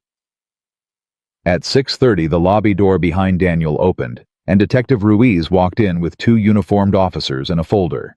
Ellis Ray Kane. Kane didn't turn around. You know, he said to Daniel quietly, the file said you were good in a room. It didn't say you were patient. 9 years, Daniel said. Ask me about patient. At 6:34, Ruiz cuffed him for impersonation of a security officer, and unlawful entry, which she admitted out loud in front of everyone, was a garbage charge that would hold for about 6 hours. 6 hours, she told Daniel in the corner of the lobby. That's what you bought. 2 of his people are in Snohomish, and I've got deputies rolling, and I've got a phone and an evidence bag that a judge is going to fight me over for a month. 6 hours is fine. Is it? The meeting's at 7. Ruiz put her hand flat on his chest, which surprised him. Mr. Carter, listen to me. You go up there and you swing at somebody. I lose the lobby video, I lose the phone, I lose all of it because a defense attorney stands up and says the whole thing came from a guy with a grudge and a history. Her eyes didn't move. Do you understand me? You already won the fight. Don't have another one. I'm not going up there to fight. Then why are you going up there? At 6:41, Daniel Carter walked into the 39th floor boardroom of Everhart Solutions, carrying a mop cart because he had discovered that people will let almost anything into a room if it squeaks. There were 4 men already at the table. Gerald Voss was at the head of it. 74 years old, silver, beautifully dressed, and he did not look up when the cart came in. We're set up, he said to no one. Whoever you are, come back at 10. Yes, sir. There's water on the credenza already. Yes, sir. And Daniel parked the cart against the wall and stood next to it with his hands folded and did not leave. At 6:47, Karen Ashby came in and sat down and put a legal pad in front of her and did not open it. At 6:52, 3 more directors arrived, and one of them, a woman named Nakamura, looked at the janitor standing by the wall for a second longer than anyone else had. At 6:55, Olivia Bennett walked in. She had not slept. She was wearing the same suit as the day before, because she had not been home, and she had a folder in her hand and a laptop under her arm, and she stopped inside the door and looked around that table at 9 men and 1 woman who had all decided how this morning was going to go before they parked their cars. Good morning, she said. Olivia. Voss stood up, which none of the others did. Sit down, sweetheart. It's been a hell of a week. It has. You've been through something no one should go through, and I want you to know that every person at this table is grateful you're safe. He said it beautifully. He said it the way he'd said it in a church, which is why this isn't going to be adversarial. Isn't it? No. Voss sat back down.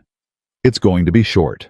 At 6:58, Gerald Voss called the special session to order, and read a prepared statement about a security failure of an unprecedented nature and a leadership structure that had proven insufficient to the moment and the fiduciary duty of a board to act with clarity. Then he slid a piece of paper down the table. "That's a resignation," Olivia said. "That's a transition. You keep your seat on the board. You keep the family stock. The company keeps your father's name on the building, which is what he cared about." Voss folded his hands. "And we appoint an interim chief executive this morning who has 19 years here, and we get through the quarter." Richard Vaughn. "Richard is not here," Voss said smoothly, which I'd have said was unlike him, but yes. And that was when Daniel Carter, standing by the wall next to a mop cart, said his first word in that room. "He's not coming." Every head turned. "Excuse me," Voss said. "Richard Vaughn didn't go home last night." Daniel didn't move off the wall. "His wife called the precinct at 1 a.m. He's been missing about 30 hours, and the man who knows where he is got arrested downstairs 18 minutes ago." The room made a sound. Not words. Just the sound 11 people make when their morning changes. "Who is this?" one of the directors said. "That's the custodian," Voss said. "That's the man who stopped 3 armed contractors from putting my hand on a document at 2 in the morning, Olivia said. "And you terminated him at 7:41 yesterday." "HR terminated him for cause." "I signed nothing." Olivia turned to Karen Ashby. Karen, and Karen Ashby, General Counsel of Everhart Solutions. 6 years, who went to Olivia's aunt's Christmas thing, opened her mouth, and nothing came out. At 7:01, Olivia said very gently, "Karen, tell them about Ethan." Ashby put her hand over her mouth. "Karen," Voss said, and there was a warning in it, a real one, and everyone in the room heard it. "Somebody sent me a photograph of my son," Ashby said. At 7:02, the boardroom of Everhart Solutions stopped being a place where a resignation was going to be signed. "On Monday afternoon," Ashby said, and her voice got stronger with every word the way voices do once the first one is out. "At 4:20, 12 hours before anybody went up to the 38th floor. And on Tuesday morning, at 6:50 a.m., I received a document already drafted, and I was told to put my name on it, and I did." She looked down the table. "I want that in the minutes. I put my name on it, and I knew what it was." "Who told you?" Nakamura said. "The instruction came from the chairman's office." Gerald Voss laughed. It was a short, warm, deeply confident laugh, and it was the best thing he did all morning. "Karen, you've had a terrible week, and you've clearly been threatened by someone, and I'm going to make sure that whoever did that is found.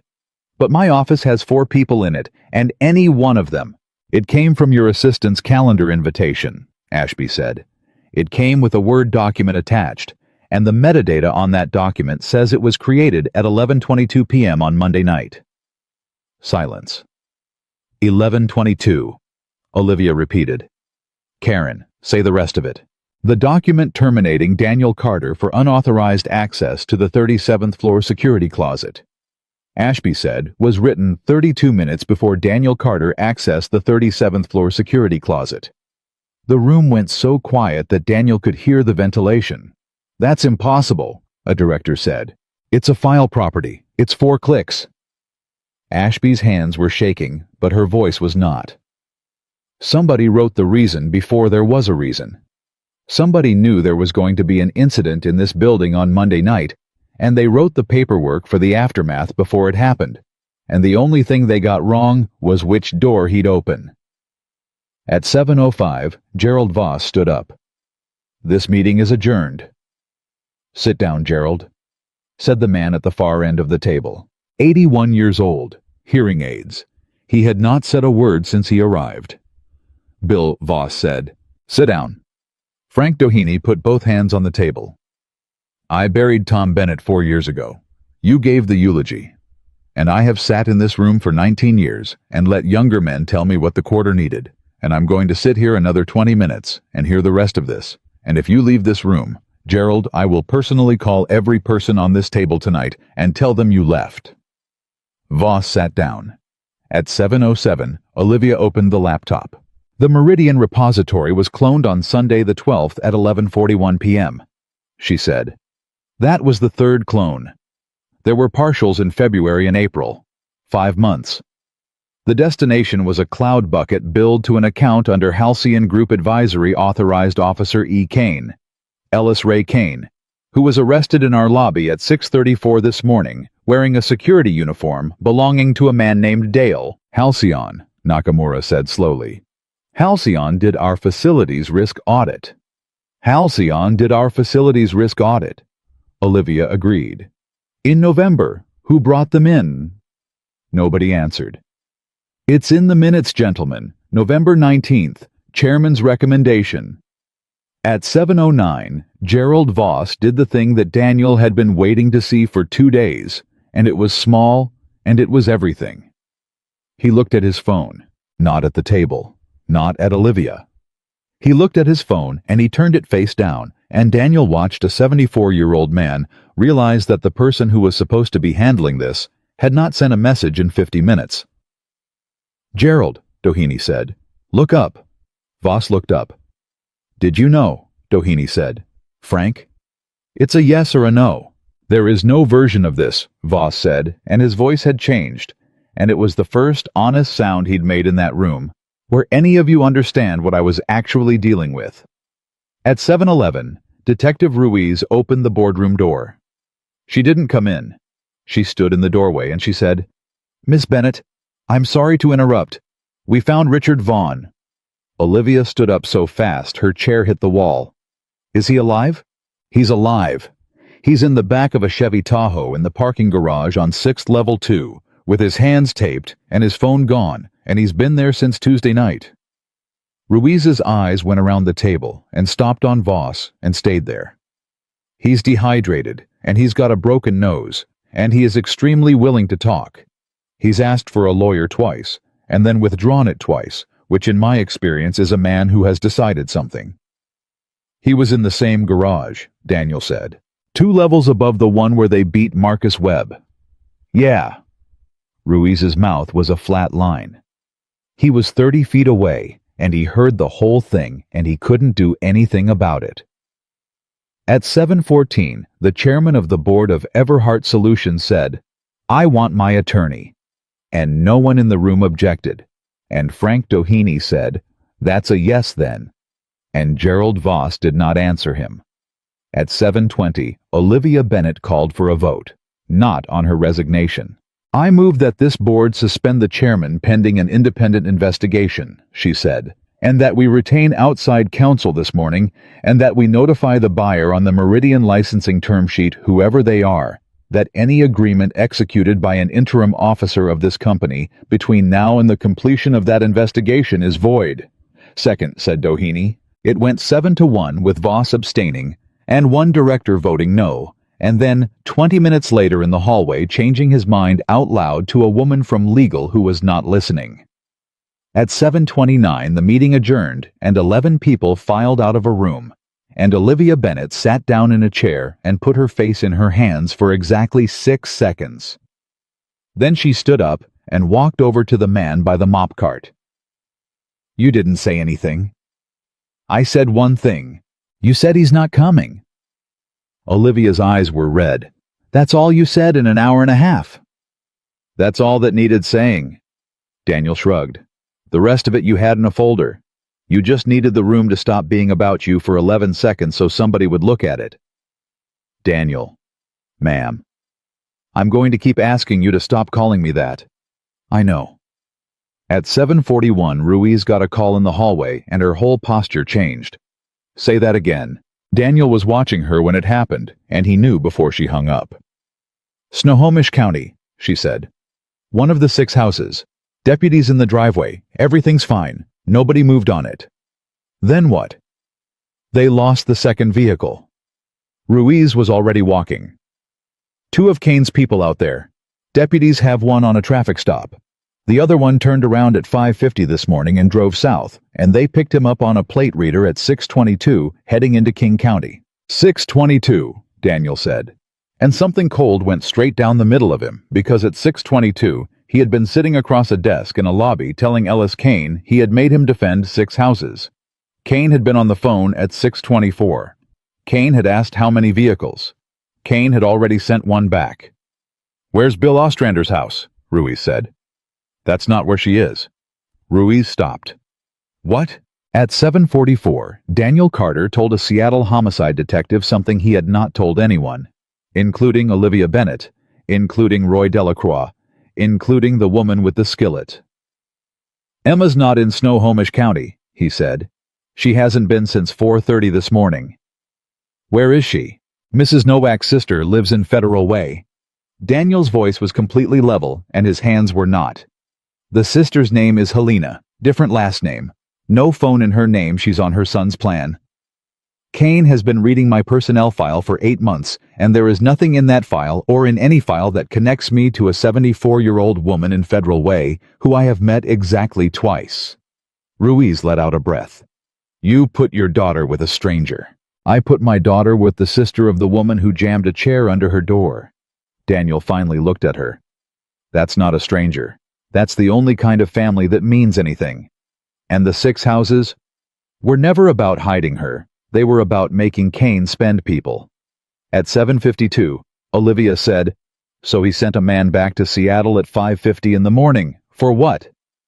Nobody answered for about 4 seconds. Then Ruiz said, "Marcus Webb's still at Harborview." At 8:04, Daniel Carter drove a Ford Explorer up 9th Avenue with a detective's unmarked car ahead of him, and both of them going through lights. And at 8:11, he came through a set of double doors on the 4th floor of a hospital and found a nurse standing outside, room 412, arguing with a man in a windbreaker who was holding a clipboard and a badge that said he was from a patient transport service. The man saw Daniel come around the corner. He was maybe 35, and he was good, and he did the smart thing, which was drop the clipboard and go for the stairwell. He got 11 feet. Daniel took him into the wall beside the fire door, with his forearm across the back of the man's shoulders and his other hand on the wrist that had gone toward a jacket pocket. And he did not break anything this time, because there were nurses, and because Ruiz was 9 steps behind him, and because a very tired part of him had decided in the elevator that he was done breaking people this week. "Don't," he said into the man's ear. The man didn't. At 8:14, Ruiz took a pistol out of that jacket pocket and a folded discharge form with Marcus Webb's name typed on it, and a set of car keys with a rental tag. At 8:16, Marcus Webb, one eye swollen shut, said from his bed, "Was that him?" "Yeah." "Did he come for me?" "He came with paperwork," Daniel said. "He was going to wheel you out the front door." Marcus lay there for a second. "Man," he said, "I'm a rent-a-cop with a bad knee. You're a witness who saw 5 men and heard a voice. I saw 4 and a foreman. Marcus?" Daniel sat down on the edge of the bed, which he had never done for anyone. "You're the only person who put Kane at the scene of a violent felony. You've been the whole case since 10 o'clock Tuesday night, and nobody told you." Marcus's good eye watered, and he wiped it and said something about the air conditioning. At 8:40, Detective Ruiz stood in a hospital corridor and made 3 phone calls and then came back and said the words that changed the shape of the entire week. "He gave us Voss." Daniel looked up. "The guy in the windbreaker, 12 minutes in a hallway and he rolled." Ruiz sounded almost offended. "He's got 2 priors and a family court order, and he is not built for this, and he said he was told the job was hospital transport. And when I said attempted murder, his ears rang.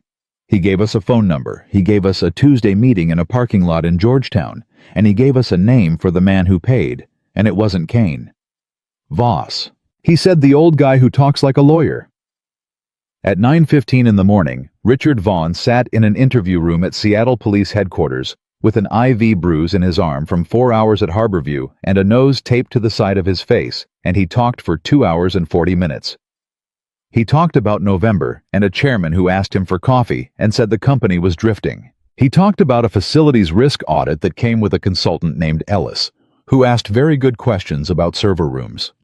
He talked about the moment in April when he understood that the $11 million he'd been told to route through 4 vendors was not a restructuring, and about the fact that by then his signature was on 9 documents. He talked about Monday night and about being told to sign 3 visitor passes and then be seen on camera in a garage 2 blocks away, and about how he had known standing there under those lights exactly what he was being made into. And then he said the thing that Detective Ruiz would repeat to Daniel that afternoon, word for word in a hallway.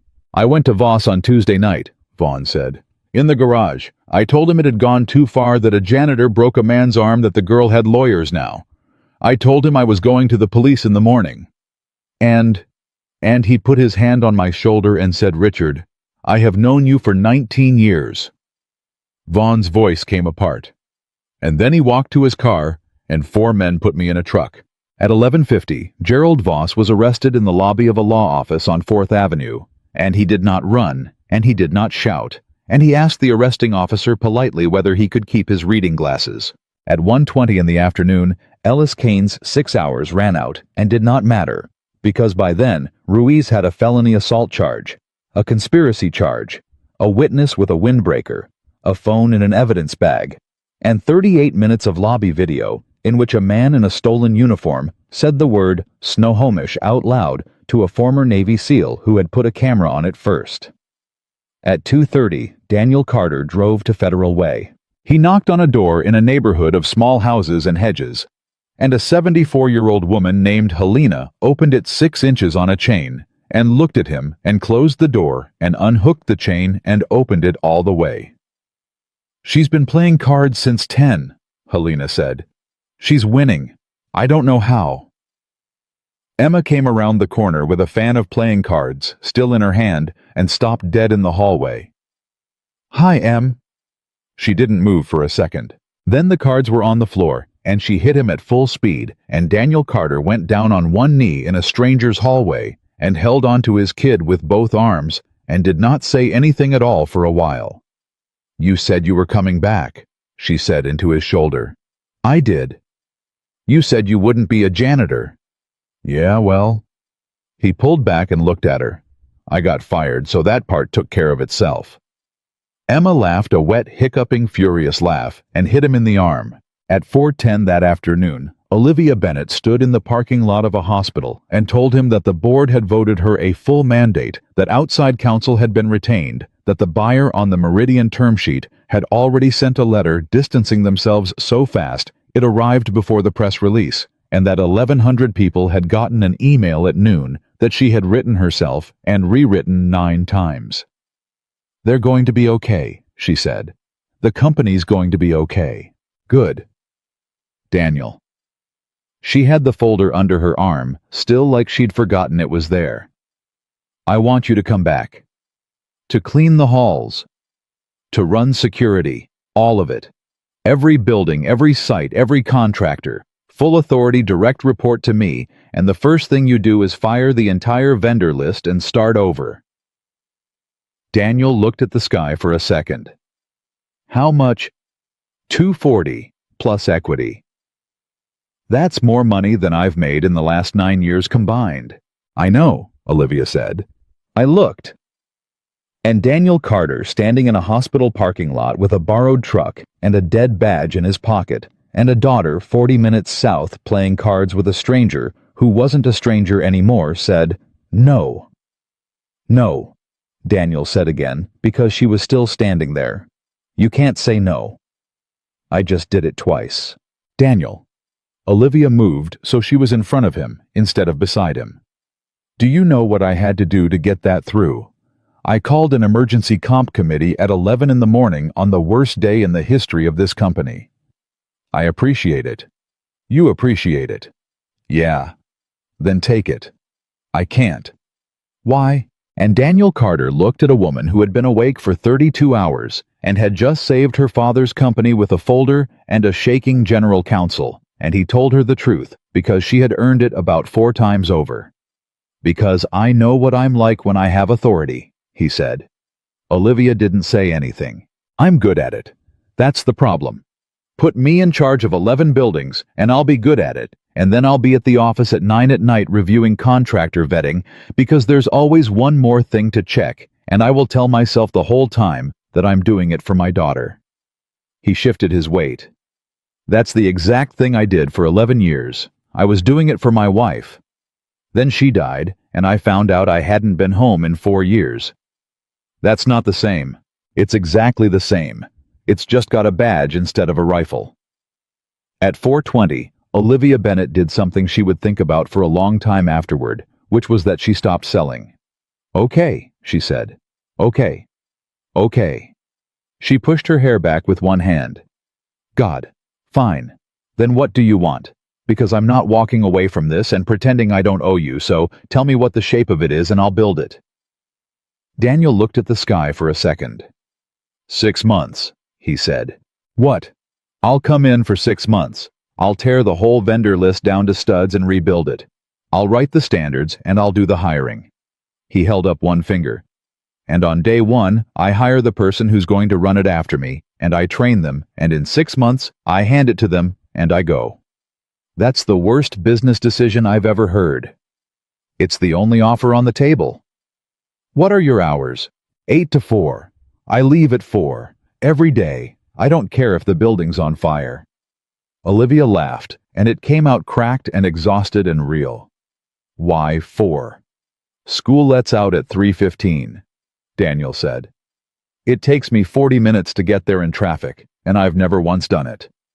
At 4:31, they shook hands in a hospital parking lot, and Olivia said, "I have one condition of my own." And Daniel said, "Go ahead." And she said, "The person you hire and train, I want approval." "Fine. And if it's who I think it is, I want you to know I already checked his file this morning." Daniel almost smiled. "He's got a bad knee. He's got 22 years of Air Force and 6 years in that lobby, and he told a detective there were 5 men when everybody else said 3. Olivia said, "I'll buy him a chair that reclines." At 6:15 that evening, Daniel Carter sat at a kitchen table in Federal Way and ate cabbage rolls with 2 women in their 70s and a 9-year-old who had won 41 cents at cards, and nobody said the word Everhart once. At 7:40, Mrs. Novak said she wanted to go home. "You can stay as long as you want." Daniel. The old woman set down her fork. "I have a cat. I'll have somebody get the cat. I have a cat and a house and a recliner and a program I watch on Thursdays, and a man came to my door and I put a chair under a handle, and now I would like to go and sit in my own chair." Her chin came up. "Is that allowed?" Daniel put his hand over hers on the table. "Yes, ma'am." "Good.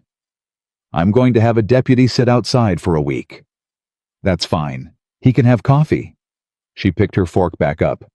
"He cannot come inside. I don't know him." At 9:50 that night, Emma fell asleep in the truck on the way north, and Daniel drove with the radio off and thought about the fact that his phone had not rung in 6 hours. That was the part that bothered him.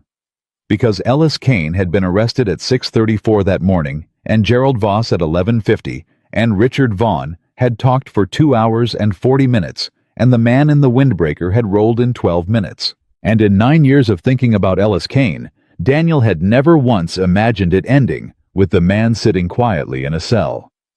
At 8:05 the next morning, Detective Ruiz called and said, "He wants to see you." Daniel was standing in his own kitchen, making toast for 2. "No." "That's what I said you'd say." "Then why are we talking about it?" "Because his attorney filed a request for a proffer this morning," Ruiz said. "And in the proffer he's offering federal material, not King County. Federal. And when the AUSA asked what kind, the attorney said, quote, matters relating to a 2017 contracting inquiry. Daniel stood very still with a butter knife in his hand. "Mr. Carter, I'm here. You want to tell me what that is?" "No." "You want to tell me anyway." 11 men died in a valley in 2017 because a contractor sent intelligence he knew was wrong, Daniel said. "I wrote 41 pages about it. The inquiry found insufficient grounds. That contractor is sitting in your building." The line was silent for 4 seconds. "Okay," Ruiz said quietly. "Okay. Then here's the rest of it, and I'm going to say it once, and you're going to sit down. That phone we took out of his pocket in the lobby. It's not his working phone. His working phone's gone. He burned it in the 12 minutes before you showed up. The phone he had on him was old. 4 years old. No SIM, and it's got an encrypted container on it that our forensics guy has been staring at since yesterday afternoon. Insurance. That's what I think it is. Guys like that keep a rope in the attic. A pause. And now his lawyer's offering to hand us the key. At 8:40, Daniel Carter drove Emma to school for the first time in 3 days, and she made him park instead of using the drop-off lane. Why? Because Mrs. Okafor moved the poster thing to Friday and everybody's been talking about you and I want them to see your face. Dad, a police car was at my house. That doesn't mean you... Marcus Delgado's dad flies planes, Emma said, and he has never been on the news. I wasn't on the news. Everhart Solutions was on the news 4 times, and Priya's mom said the word janitor at dinner. Emma unbuckled her seatbelt while the car was still moving, which he had asked her not to do 401 times. I'm just saying, park. He parked. He walked her to the door, and 9-year-olds looked at him and a teacher looked at him, and Kayla, who had once eaten a glue stick, looked at him with her mouth slightly open, and Emma Carter walked into that building with her crooked ponytail and her chin up like a woman entering a ballroom. At 11:20 that morning, Daniel went to Harborview. Marcus Webb was sitting up. The swelling had gone down enough that both eyes worked, which somehow made him look worse instead of better, because now you could see how tired he was. There he is, Marcus said. The man of the hour. How's the head? Doctor says I got a hard one. My ex-wife's been saying it for 20 years, so. He gestured at the chair. Sit down. And don't do the thing where you stand by the door counting the exits. It makes the nurses nervous. Daniel sat down. So I got a phone call, Marcus said. Did you? From a CEO. Marcus's good humor slipped a little. Daniel, she offered me a job I'm not qualified for. You are. I'm a night guard with a bad knee. You're the man who told a paramedic there were 5 and not 3 while your face was broken, Daniel said. You're the reason there's a case. Ruiz told me. She said you were the whole thing for 18 hours, and nobody bothered to tell you. Marcus looked at the ceiling. 22 years I did that job in a uniform, he said. 22 years, and I retired as a master sergeant, and I came out here, and I put on a blazer, and sat at a desk in a building where a vice president walked past me every day for 6 years and never once said good evening. His jaw worked. You know what he said to me Sunday night? He asked about my knee. That's what got me. That's the only time anybody up there asked me anything, and it was because he needed the log to look normal. I know. Man, I ain't crying in front of you. You can if you want. I don't want. At 11:35, Marcus said, Am I going to be your boss, or are you going to be mine? Neither. For 6 months, I'm going to teach you everything I know, and then you're going to run it, and I'm going to go home. 6 months and you walk. Yes. To do what? To pick my kid up at school, Daniel said. Marcus Webb looked at him for a long, long moment. Okay, he said. That's a real answer. I've heard a lot of fake ones. At 2:15 that afternoon, Detective Ruiz called back and her voice was different. They opened it. The container. 14,000 files. She sounded like someone reading numbers off a page because saying anything else would be too much. Contracts, wire records, a lot of it is exactly what you'd think. But there's a folder, Mr. Carter. It's got a date on it. It's got 2017 in the name. Daniel closed his eyes. What's in it? I'm not allowed to tell you.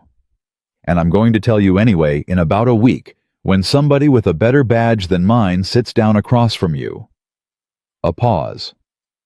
But there's a draft, an unsent one, written 4 days after. To who? To his brother. Daniel opened his eyes. It says he made a call, Ruiz said. That's the phrase. I made a call, and I've been sick about it since. And then 2 pages of a man explaining to his brother why the renewal cycle made it necessary, and then a line at the end that says he's not going to send this. He kept it. For 9 years. On a dead phone in a drawer. Daniel sat down on the edge of his bed in a two-bedroom apartment in Ballard, with the phone against his ear, and did not say anything for a while. Mr. Carter. Yeah. You still don't want to see him? No, Daniel said. I don't need to anymore. At 4:50, he opened the closet. He moved a bag of Christmas lights and a box of Emma's kindergarten drawings and a broken lamp he had been meaning to fix since 2021, and he took out a coffee can and he sat down on the floor of his bedroom with it. Inside, there was a bronze star and a folded page with 11 names on it in his own handwriting, and a photograph of a woman named Sarah laughing at something outside the frame. He looked at the 11 names for a long time. Then he took out his phone and found a number he had not called in 6 years. She picked up on the 5th ring. Hello? Denise. Silence. Danny Carter, she said. It was not a question, and it was not warm, and it was not cold. It was the voice of a woman who had a Tuesday afternoon, and now did not. Yeah. Is somebody dead? No, ma'am. Then what? Daniel found that his hand was shaking and that he could not entirely make it stop, and he decided to let it. They arrested him, he said. The silence on the other end went on so long that he checked the screen to see if the call had dropped. Say his name, Denise Ramirez said. Ellis Kane. Say it again. Ellis Ray Kane. He was arrested yesterday morning in a lobby in downtown Seattle in a stolen uniform. Daniel's voice was doing something he had no control over. And they took a phone off him, and there's a folder on it with 2017 in the name, and there's a letter he wrote to his brother 4 days after and never sent. What does it say? It says he made a call. Denise Ramirez started crying, not loudly. He could barely hear it. He sat on the floor of his bedroom and listened to a woman cry 3 states away, and did not say a single word, because he had learned 9 years ago that there is nothing to say, and the worst thing you can do is decide there is. You stood in my living room, she said finally. I did. You had that flag, and you had that face, and I asked you if it was worth it, and you didn't answer me. I remember. Danny, I've thought about that for 9 years. Do you know why? Her voice broke and came back. Because you were the only one who didn't lie to me. Every single person who came to my door had an answer. Every one. And you just stood there and let it be terrible. Daniel put his hand over his eyes. I need you to do something for me, she said. Anything. There's 10 other women. I know. Some of them moved. Ronnie's mother's in a home in Tucson. Prescott's wife remarried, and I don't blame her. Denise pulled in a breath. You call every one of them, not a lawyer, not an officer, not a letter from a government. You. Okay. You hear me? You. Yes, ma'am. At 9:40 that night, Daniel Carter finished the 11th call. It took 5 hours. 2 numbers were dead, and he found the families anyway, one through a church, and one through a woman's sister on a social media account he made and then deleted. One man's father hung up on him twice before calling back at 9 o'clock and saying in a voice like gravel, Say it slow, son. I want to get it right. Emma found him at the kitchen table at 10 with the phone face down in front of him. Dad? Hey, Em. You were on the phone all night. I was. To who? Daniel looked at his daughter and thought about how much of his life he had spent deciding that she was too young for the true version of things, and how the true version had ended up walking through their front door anyway, and trying her bedroom handle at 3 in the morning. Come here, he said. She sat down. You know how I told you I drove to houses 11 times and told people their person was gone? Yeah. Tonight I called all 11 of those houses and told them the man who caused it got arrested. Emma's face did something complicated. Were they happy? No. Then why'd you call? Because for 9 years the government told them it was nobody's fault, Daniel said. And when a thing is nobody's fault, you can't put it down. You just carry it around forever wondering if it's yours. He turned the phone over and over on the table. Tonight 11 families found out whose it was. That's not happy. But it's better. Emma thought about that for a while with her chin on her arms. Dad? Yeah. Is that why you were a janitor? Part of it. Because you thought it was your fault. Daniel Carter did not answer for a moment because his daughter had just walked straight through the middle of a thing he had been going around the edges of for 9 years. Yeah, he said. I thought if I never made another decision, I couldn't get anybody else killed. That's dumb. Emma. It is. She sat up.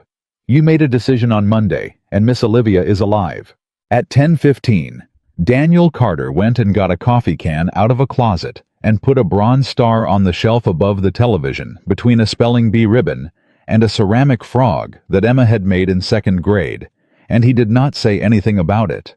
And Emma did not either, and both of them looked at it about 9 times over the next 20 minutes.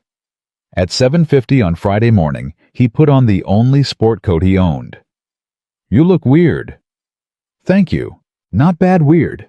Emma was holding a poster board against her chest with both arms, and she had been holding it since 6:40. Just like you don't look like you. That's the idea. Dad. She stopped at the door. I changed it. Changed what? The poster. She wouldn't look at him. I did the whole thing on Sunday, and then everything happened. And I did a new one at Roy's house with the markers he had, and they're bad markers. And I'm not showing you until I stand up. You don't have to do the thing about, I know what I'm doing, she said. At 9:20, Daniel Carter sat in a chair meant for a person half his size in the back of a 4th grade classroom with 11 other parents, and watched a boy explain that his father flew regional jets to Boise, and a girl explained that her mother did something with laws, and a kid named Terrence explained at length that his mom was a dental hygienist, and that everyone in the room had plaque. Then Mrs. Okafor said, Emma Carter. And Emma walked up to the front and turned her poster around. There was no photograph of a building on it. There was no logo.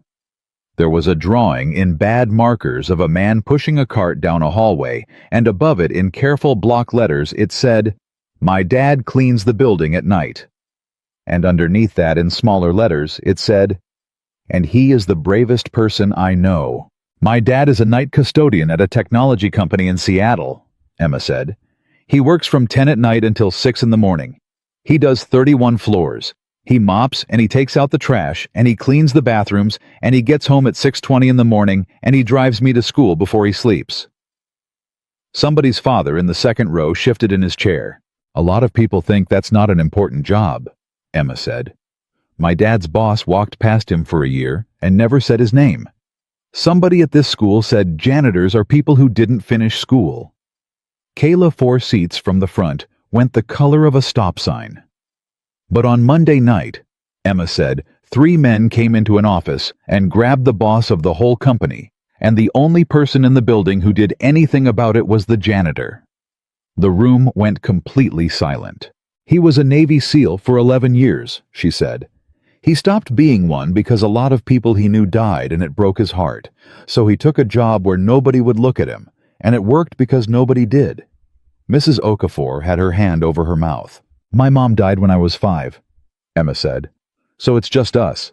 And my dad gets 4 hours of sleep, and he never says anything about it, and he makes me breakfast even when he's basically asleep standing up, and one time he said, I never have to save bread from him, and he made me say it back. Daniel Carter in a chair meant for a person half his size put his hand over his eyes. So my report is that my dad has 2 jobs, Emma said.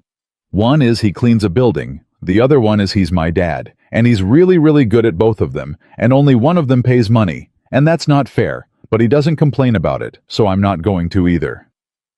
She lowered the poster. That's it. That's my report.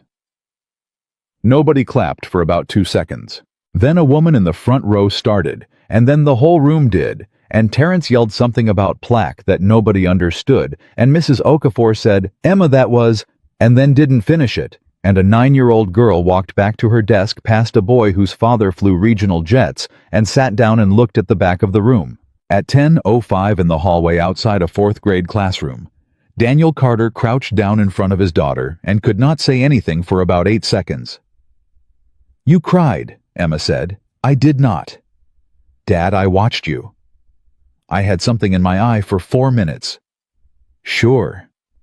He pulled her in and held on to the back of her head. M. What? That's the best thing anybody's ever said about me, he said. And I've had people say things about me in rooms with generals in them. At 1 o'clock that afternoon, the story broke. Not the way stories usually break. There was no press conference. A reporter at a Seattle paper had been working the arrest of a board chairman for 2 days, and finally got somebody at the county to confirm the shape of it. And at 1 o'clock, the headline said that the chairman of Everhart Solutions had been charged in connection with a conspiracy to steal a medical AI platform, and that a night custodian had interrupted the operation with a cleaning cart. By 3, it was national. By 5, 4 networks had called Everhart's communications office, and a producer had somehow gotten Daniel's cell number, and he answered on the second ring and said, "How'd you get this?" And the producer said, "Mr. Carter, we'd love to have you on tomorrow morning."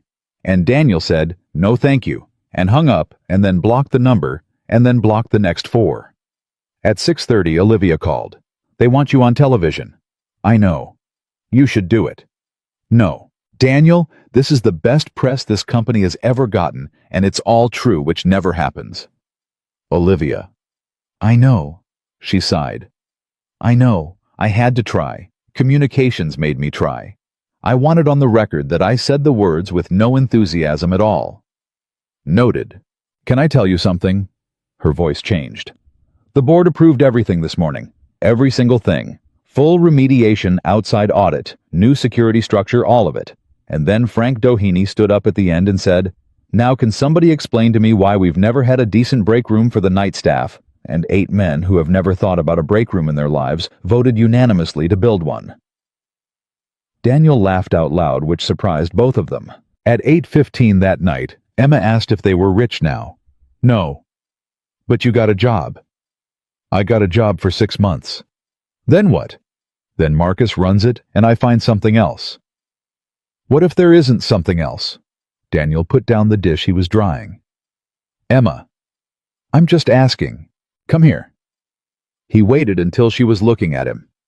4 years ago, I had nothing, and I got us this far pushing a cart. There is always something else. That's not a promise about money. That's a promise about me." Over the next 14 months, this is what happened, and none of it happened fast, because nothing real does. Gerald Voss was indicted on 9 counts and hired the best defense in the state and went to trial in the spring. And Richard Vaughn sat in a witness box for 3 days and destroyed him in a voice so flat that a juror later said it was worse than shouting would have been. Voss got 11 years. He was 75. He asked at sentencing whether he could keep his reading glasses, and a marshal said yes. Vaughn pleaded to 2 counts and cooperated on everything and served 28 months. And on the day he reported, he sent one email to Olivia Bennett, and it said, "Your father hired me when I was selling copiers. I have thought about that every day for a year. I am sorry. Do not answer this." She didn't. Ellis Ray Kane never went to trial in King County because 8 weeks after his arrest, 2 federal agents drove to Seattle and sat down in a room with him for 6 hours, and everything after that happened in a different building with a different seal on the door. Daniel testified for 2 days. He was not asked about a mop cart. He was asked about a valley and a reporting element, and 41 pages, and a woman named Denise Ramirez sat 4 rows behind him in a courtroom in Virginia with 10 other people who had all driven or flown to be there. And when Daniel finished and stepped down, a man from Tucson, who was 83 years old, stood up. He wasn't allowed to. A marshal moved toward him. He stood up anyway, and he did not say anything at all, and one by one, so did the other 10. Ellis Kane looked at his hands and did not look up again for the rest of the day. At the end of it, the finding that had said insufficient grounds to attribute causal responsibility to a single reporting element was formally withdrawn, and 11 families received a letter, and the letter used the word deliberate. Denise Ramirez called Daniel the night she got hers.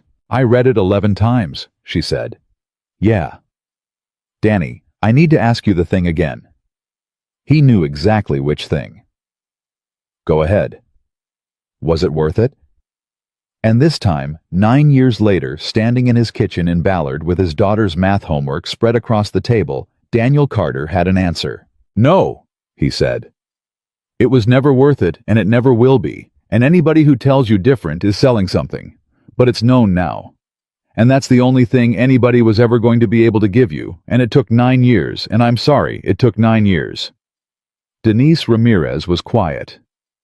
"That's the right answer," she said. Marcus Webb took over the security program at Everhart Solutions on a Monday in October, in a chair that reclined with a knee that still hurt when it rained, and the first thing he did was walk the night shift and learn every single name. There were 41 of them. He learned all 41 in 9 days. Daniel Carter's last day was a Friday.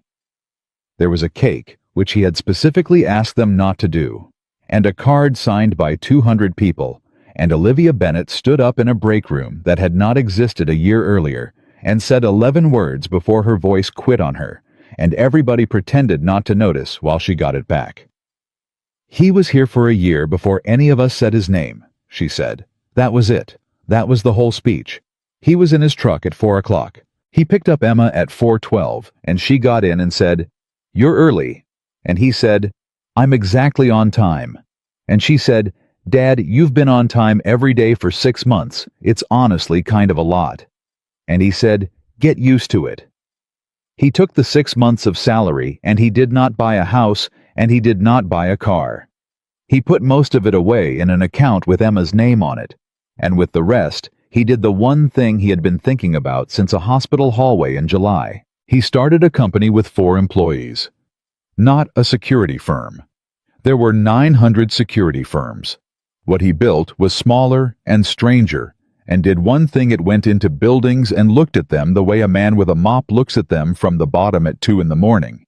And then it told the people at the top exactly which 8 degrees somebody had turned a camera. He hired veterans.